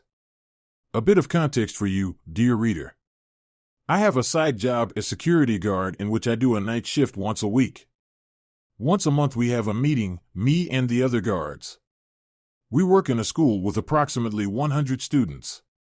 It's a 2-story house with a patio. In this specific day, we had a meeting just before my shift. Business as usual, cameras, maintenance, discussions of work-related situations, some jokes. At the end, when everyone was leaving, a piece of the office's ceiling fell, which is odd, but nothing strange. I managed to put it back together when my shift started and carried on. As expected, it was quiet after the guys left, and I noticed that the music player that we always keep on was off. For clarification, it's a habit that one of our colleagues have, and we just went along with it. A kind of a feng shui thing. He insisted to keep this small MP3 player in our office always playing classical music at a low volume, and we respect it. Only he touches it. And I swear it's always on, but in this night, it was off. I decided to see what happened and turn it on again. It was a little dark because I turned most of the lights off, so it was hard to see if the player's visor was on or not. I stick my face on it, and all of a sudden this goddamn MP3 player started to play Wagner really loud. I got scared. I jumped. Jumped really high, like a cat. It was a true jump scare. It's one of those nights, I thought, after taking a breath. I took some time looking through the cameras, watched the neighborhood dispersing little by little. The office is in the 2nd floor and we can see the street. Also, the neighborhood is a little bohemian and we have a bar next to the school. Nothing unusual, besides from the feeling of being watched. I shrugged it off and went to my activities, drink coffee, watch the cameras, read a book. 2 a.m. Time for my round. Lights are off, everything is dark, and I'm instructed to keep it that way. I get out of the office and begin to walk through the hallway. It's normal to hear some creaking from the building, but this time, there was this creak following me through the hallway. It was not from the ceiling, the floor, or another place. It was right beside my ears, or behind my head, along with the already mentioned feeling that someone or something is following me. I look around, but there's only the dark. It follows me through the classroom, creaking close around me all the way to the door that leads me to the first floor. The stairway is in the open. The creaking stops, but not the feeling.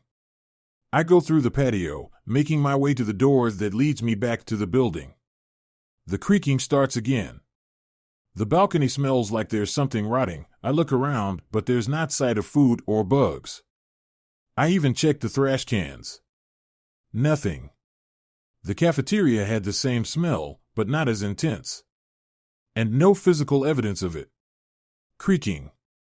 Creaking. Creaking.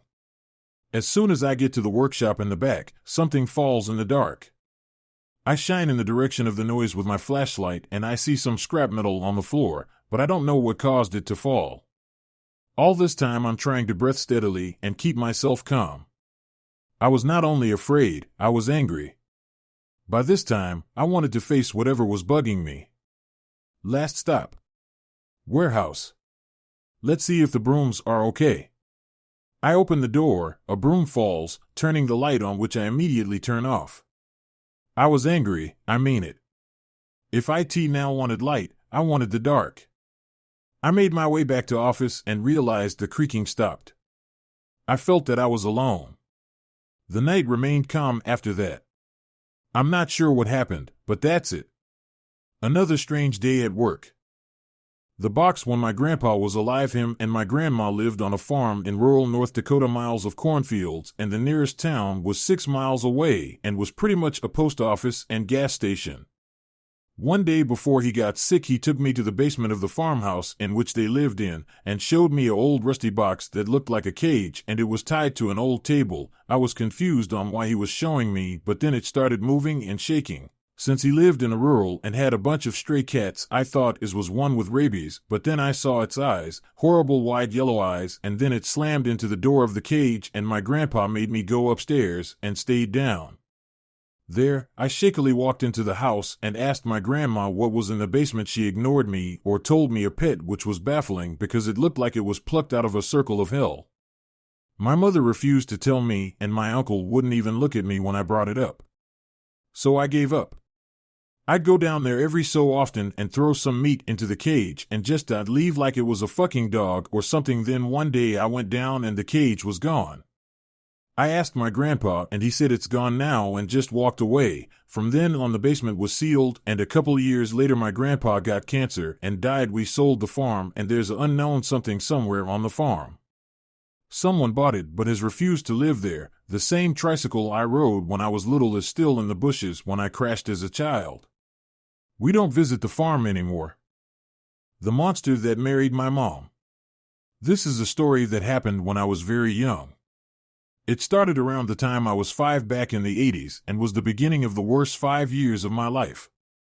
I was a teenage unplanned pregnancy, so my mom was a single mom for the first few years of my life.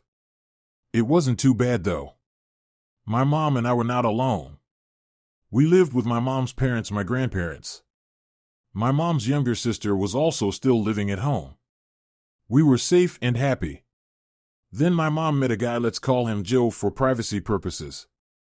Joe seemed like a dream come true. He was nice to me and my mom. He took us places and brought us gifts.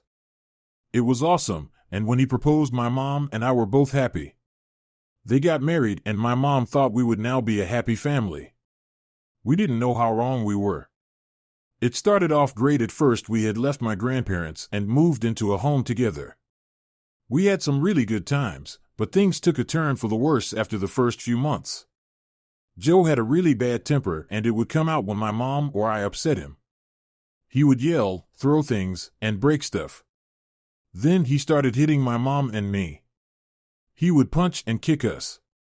He got worse and worse. He started beating me up to get back at my mom. It was a nightmare for 3 years. My mom was too scared to leave him or tell on him. I was too small when I told people thought I was lying because I wanted to go back to my grandparents' house. The weirdest thing was Joe was a lot like Dr. Jekyll and Mr. Hyde.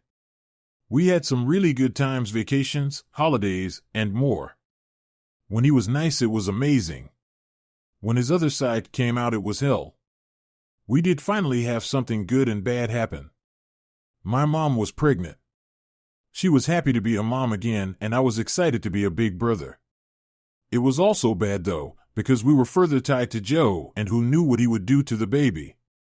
When my baby brother was born, things were good for a while. We were pretty happy. I had withdrawn a lot, though. I stayed in my room watching TV and reading. I figured out of sight, out of mind. I thought if I avoided Joe, he wouldn't bother me.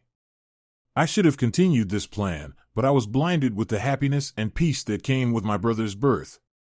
It all started back one day. Joe had a toothache and was in a foul mood. He had been yelling at my mom all day. My brother was teething and had been fussy, so Joe was extra grumpy, yelling at her to get the baby quiet. My mom called me to dinner and I walked out of my room. I was walking slowly and quietly because I didn't want to make Joe any more upset. Well, I guess I went too slow and got in the way because he got mad, yelled, and threw the remote control and hit me in the side of the head and eye. It was terrible. I was bleeding and bruised. My mom had finally had enough and left him with me and my brother. We went to my grandparents' house. They took pictures of my eye and called the police, but they wouldn't do anything. Social services investigated, but they didn't do anything either. We were happy at my grandparents' and safe, but Joe was very slick. He called my mom and said the right words, and after a while talked her into coming back with promises to be better. He actually was for a while, but then he went back to his old ways. He even tried to beat my brother. I took a lot of beatings for him because I love him and wanted to protect him. It all came crashing down one December night when I was 9. My mom had forgotten to pay the phone bill and the phone got turned off. She was at work working a double second and third shifts, and Joe was due to go into the same plant for his third shift in a different department. He was enraged when he found out the phone was off. He dragged me out of bed and we drove up the store just up the road from our house. He called my mom at work on the payphone. He was yelling and cussing at her about the phone bill. Then he said something that sent chills down my spine. He told her if she didn't get home in an hour, he would kill me. I was terrified. We went back to the house and I went to my room. Joe kept ranting and raving. I was so scared he called me into the living room and attacked me. He was beating me with a belt all over. He grabbed me and threw me into a wall. He pulled the chin cabinet down on top of me. Then he grabbed a broom and continued to beat me.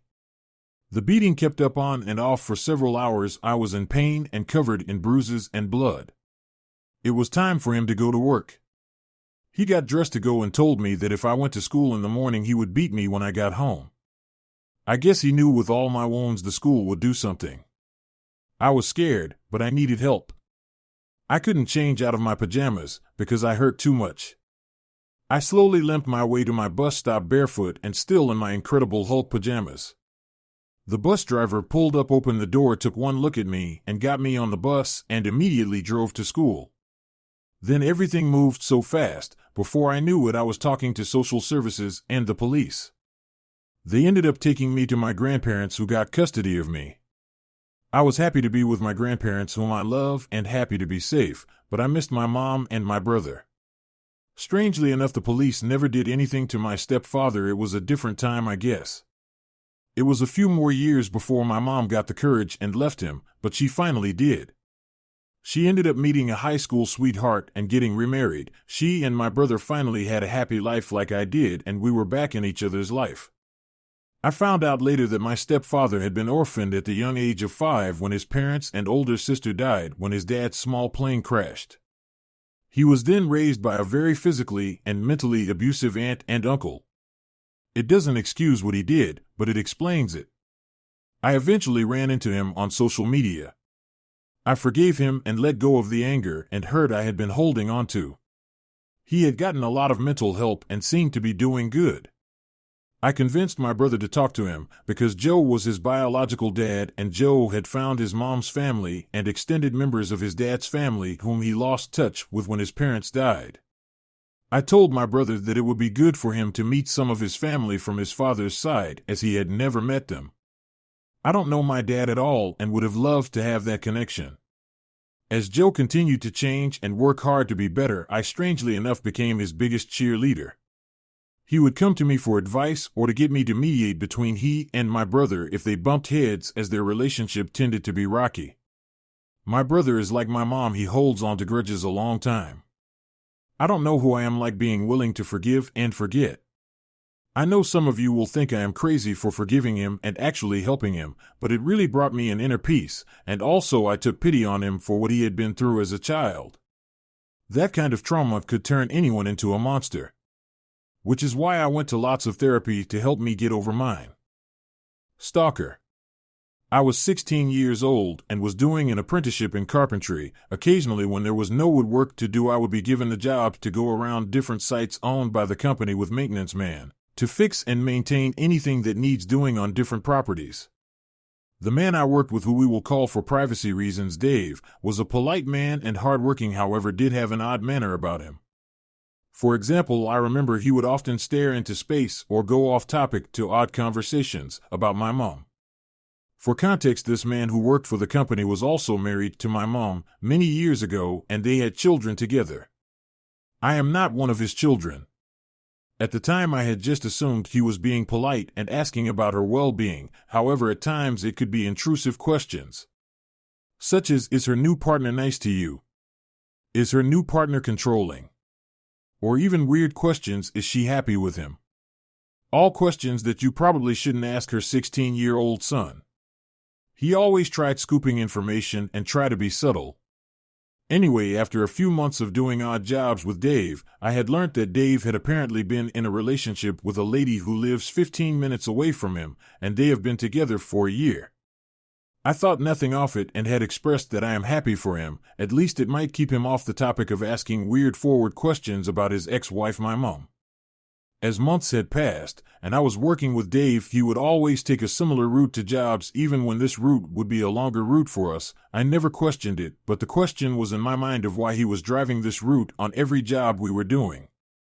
And his behavior when driving around these areas was odd. He always drove slow enough as if he wanted to see who was walking around the street, and often looked at the sidewalks as well as the road. Dave wouldn't often speak when driving around this route.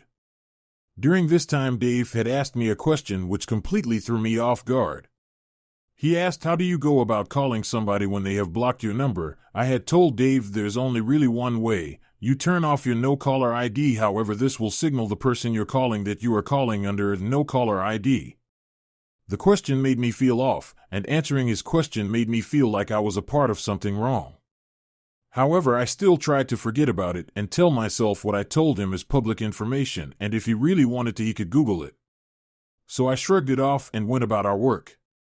This was until one day he left his phone open on a chat on his van seat. It appeared to be him sending multiple messages to a number and the messages not going through. 2 messages I can remember was, please talk to me, I don't know where I've gone wrong. If you explain to me why you left me, I won't message you again, I just need an answer. I know I shouldn't have read them, and I certainly wish I hadn't read them. But things began to add up in my head. The route to jobs, the messages, the questions about my mom and questions about caller IDs, and his very recent girlfriend. At the time, I felt very worried about who I was in a vehicle with. I had instantly spoke to one of his children, my sibling, about the whole situation. She was shocked and ensured they will have a conversation with him about the whole thing and told me not to worry. I almost felt guilt and an accomplice to the situation, explaining how you contact somebody who blocked you. I had realized that he was a stalker. Anyway, I changed employments. Months later, there was an article about a stalker with Dave's full name about a court appearance and restraining order placed against him. He had been messaging and calling his ex-partner, knocking on her door at night, sending gifts to his ex-partner, following her in the woods while she was walking her dog, and even deliberately bumped into her in the grocery store. He even went as far to scrape Artak up his van and try frame her. He essentially went to any means necessary to contact her. He never told his family about his court appearance until it concluded. Very secretive man who I no longer have any contact with. Just goes to show trust your gut about people, and anybody can have a secret life. Hate to think how far he would have gone if she didn't take action. The tapping. This happens almost a year ago in late January, early February in 2023. It all started when me and my friend, who we will call Bob, decided to hang out and play some video games at my house. All is good. We've been playing games for hours and having a good time until we decide to go to bed. Once we start to go to sleep, we start hearing a tapping sound in the wall next to us. We think nothing of it at first, but then we hear it again a few seconds later in the same pattern. It slowly starts to get faster over a 10-minute time span, and the sounds are heard all around my room from my second floor window, my door, and my walls, and the knocks got faster and faster until they stopped. Once they stopped, a bright light came from directly from my window, and we heard weird music playing leading up to the flash of light. When this was over, I was shaking with fear and drenched in sweat, but we both do eventually get to sleep. In the morning, we tell my mom, my stepdad, and my older stepsister about this, to which my stepdad responds saying he eats tapping around the house before he went to bed too. When we heard this, me and Bob were freaked out, now knowing we weren't hearing things. But my friend Bob had to go home, and we hadn't heard from the tapping in a few days. We scheduled something with my other friend Caden the next weekend to go over to his house. When we had gone over to his house, we had completely forgotten about what had happened the prior weekend. But around 7 o'clock we were watching YouTube, and I point out I hear something, the knocking. They say I'm crazy, and they don't hear anything until around 5 minutes later they start to hear it. The subtle knocking goes on for a while until we started playing games. We start hearing knocking out on the wall on the left side of the window. By this, me and Bob are unfazed by the knocking, and we have gotten used to it, so we decide to knock back. Then it all goes quiet for a second, then it sounds like someone is trying to break the wall down, and we hear the loudest banging sound from his window. We are all scared by this, but the rest of the night goes normally until we plan something for the next weekend at my friend Bob's house. We expect this weekend to go normally with little concern of the knocking. The whole night is fine until we try to go to bed. While we were sitting in his basement about to fall asleep, we hear knocking from the small window fork his basement, then we hear it form the wall behind of. The cycle repeated again, getting faster and faster until it suddenly stopped, and we never heard it again. This story is a true story that she happens to me and my friends. The names have been changed to protect their privacy, but this is a completely true story.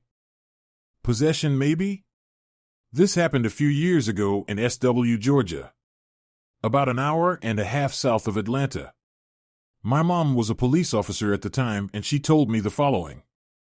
So they get a call to one of the bad parts of town, and it came from a father who said his daughter was on drugs.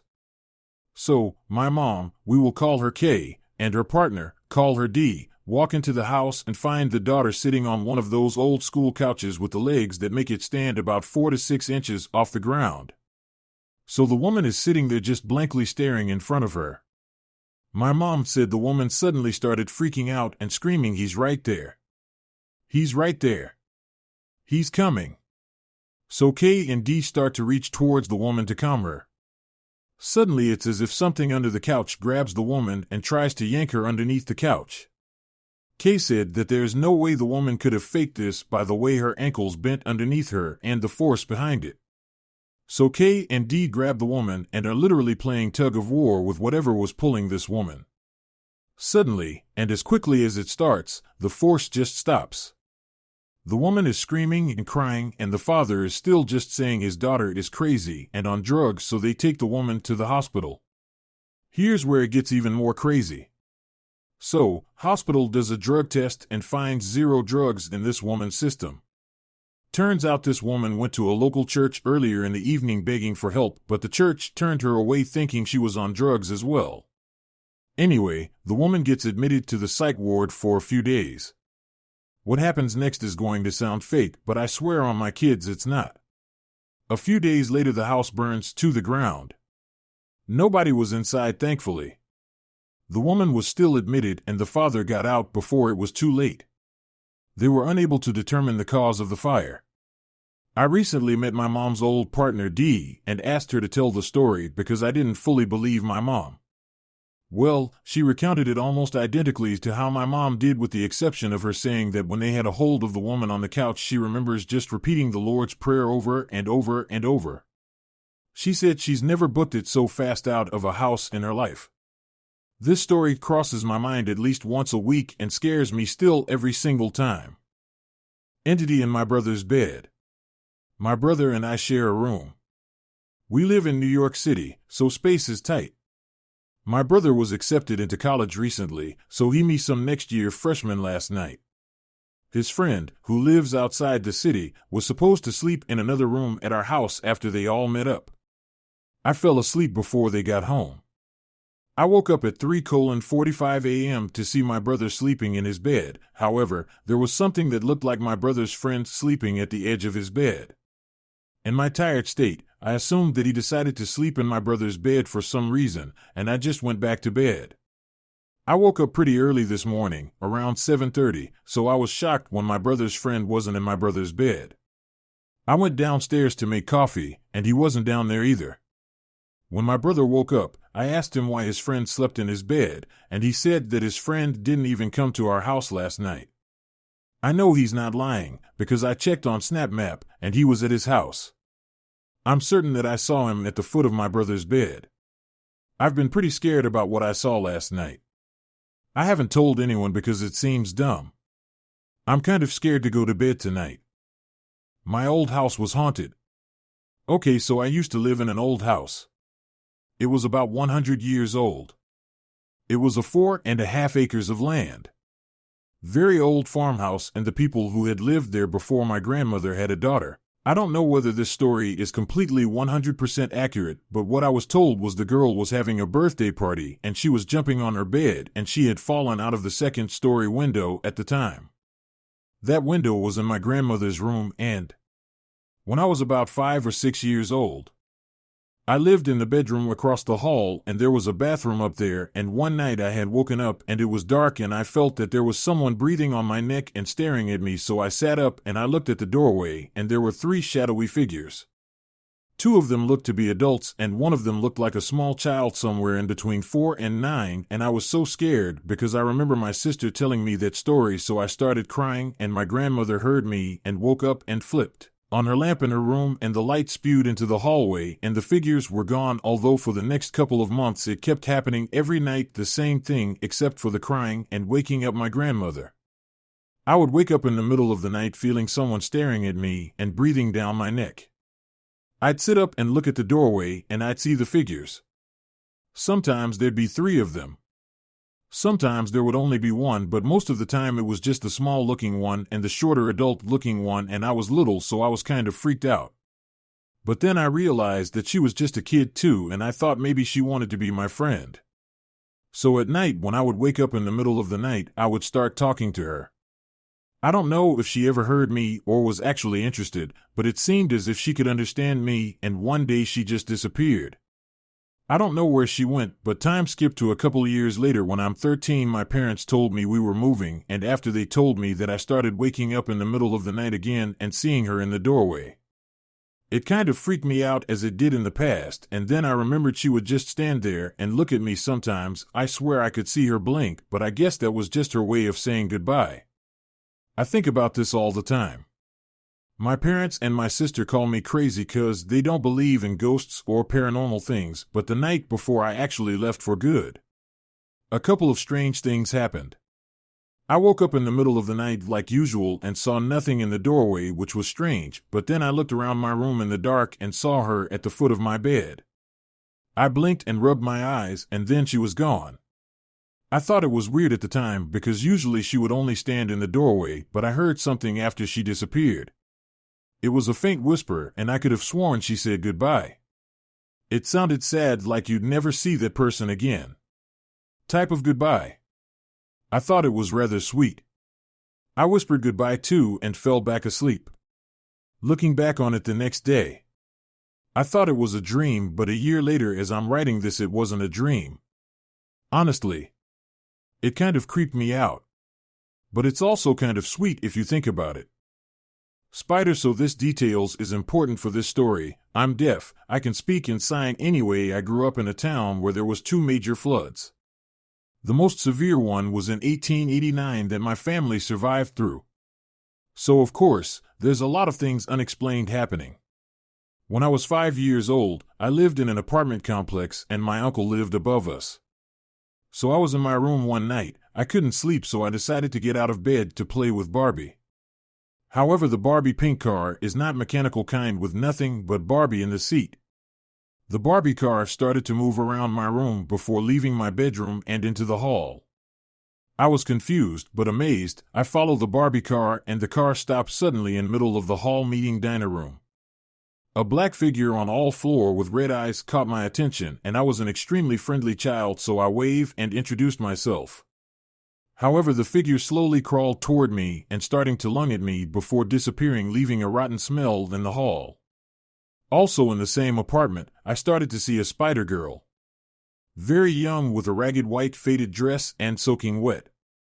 She would hang around my room, but more specifically as long as she's not touching the floor. I would try to bribe her with Halloween candies to come down and play with me. I had a Barbie car and a swimming pool. So as we play, I told her that we should take the Barbie for a swim, and she completely freaks out and vanished. Later that night, the tall pink dresser, bolted to the wall, fell down completely and crushed the Barbie swimming pool. The reason for her name was because her arms and legs were in different direction and her skin was bluish white. My mom and her boyfriend came in as the dresser fell down. I didn't hear the crash, so my mom marked it down as faulty bolted. However, years later she would tell me that as she cleaned the dresser up, she heard a heavy sigh behind her and she turned to look and no one was there.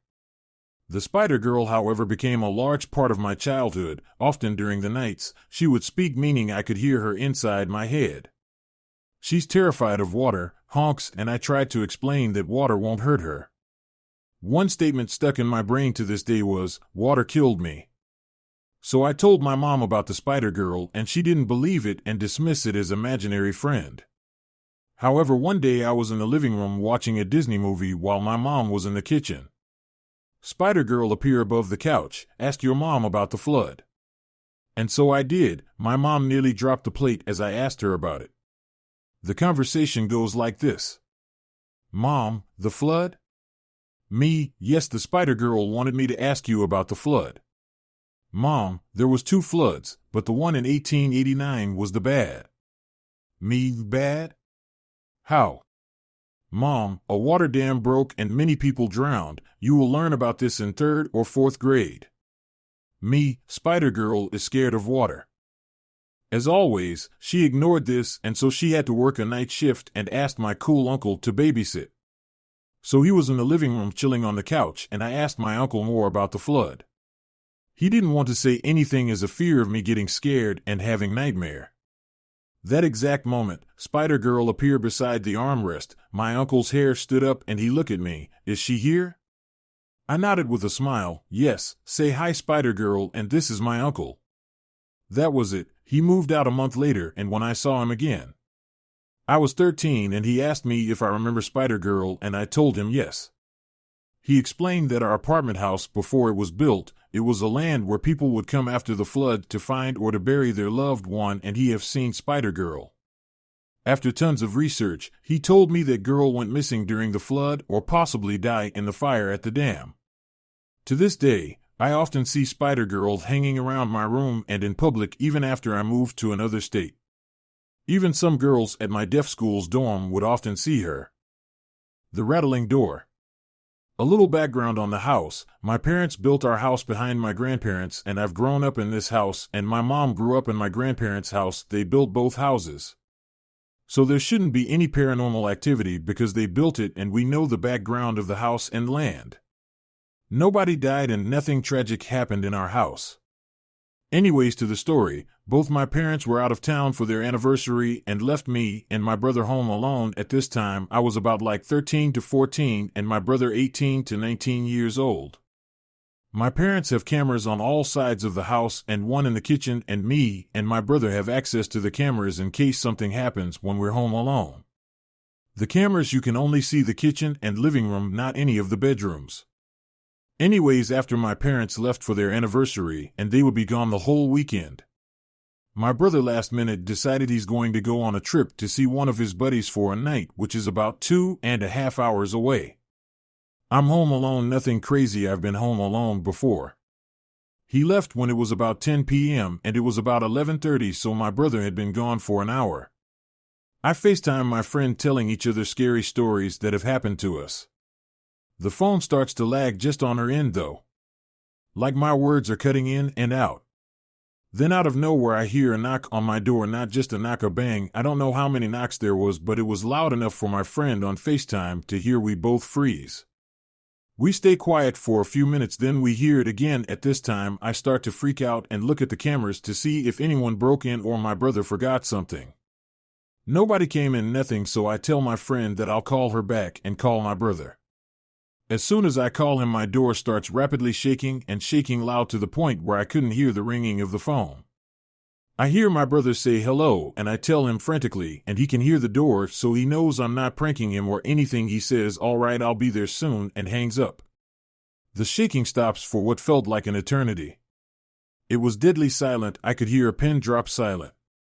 Then I heard the banging again, and I tried talking to the person or whatever was behind my bedroom door, but nothing. Then my door started shaking again, so I sat in the far side of my bedroom waiting for them to do something. Then it stopped rattling, and like 3 seconds later the door flings open and my brother bursts in and comes and hugs me. At this point I'm in tears, and he says that when my door came in his sight the rattling stopped. He ended up just having his friend come hang out with both of us at the house, so I'm not home alone for the night. To this day, I still don't know what caused the door to shake rapidly or the knocking. I ended up not telling my parents. It would only worry them and cause them to come home from their anniversary. Weird glitch in the Matrix hospital experience. This story happened when I was a nursing student doing my clinical rotation in the labor and delivery ward at a local hospital. My class was divided into 2 teams at the time, and the team that I got placed into was the night shift team. Of course, that night had to be extremely busy, that the OB triage suite desperately needed more hands on deck. My instructor sent me down to the triage unit to be able to observe what goes on in the trenches of labor and lend a hand if needed. Pregnant women came through those doors like there was no tomorrow, and everyone was in a hassle. It was about 2 in the morning when a mother went into labor, causing chaos to ensue as every licensed individual basically popped in to assist. The mother delivered precipitously, and both she and her baby were transported to a more controlled environment so she can deliver the placenta as well. Lucky me, being the nursing student, I was given the fun task to clean up the room and get it ready for the next patient that may need it. Imagine a room that was just used to deliver that was left in a complete state of disarray. I thought to myself, I'm going to need some help cleaning this up. Then came in one of my friends, reminding me that it was time for our lunch. I asked her that before we head out, if she would be kind enough to grab some fresh linen from the stockroom while I discard the soiled items. At this point, my friend agreed, and she walked to the supply closet while I had my back turned from the filth. As I turned towards the room to start the sanitation process, I was left in utter disbelief as the room was in pristine condition with fresh sheets and stocked supplies, ready to accommodate the next patient walking through the doors. I just stood there frozen and confused as my friend walked back from the supply room. She immediately looked at me and said, "Are you fucking with me?" as she stared at the basically brand new room. I just turned to her with my eyes wide open. Without any more convincing, she tossed the fresh linens inside the room and we sprinted to the nurse's station, both pale and out of breath. We told the charge nurse what happened and she just responded with a stare and smirked. I am aware that night shifts sometimes mess with your mind due to sleep deprivation, but this was an experience that was witnessed by more than one person. This is the weirdest experience ever, and dare I say, I am not becoming a labor and delivery nurse anytime soon.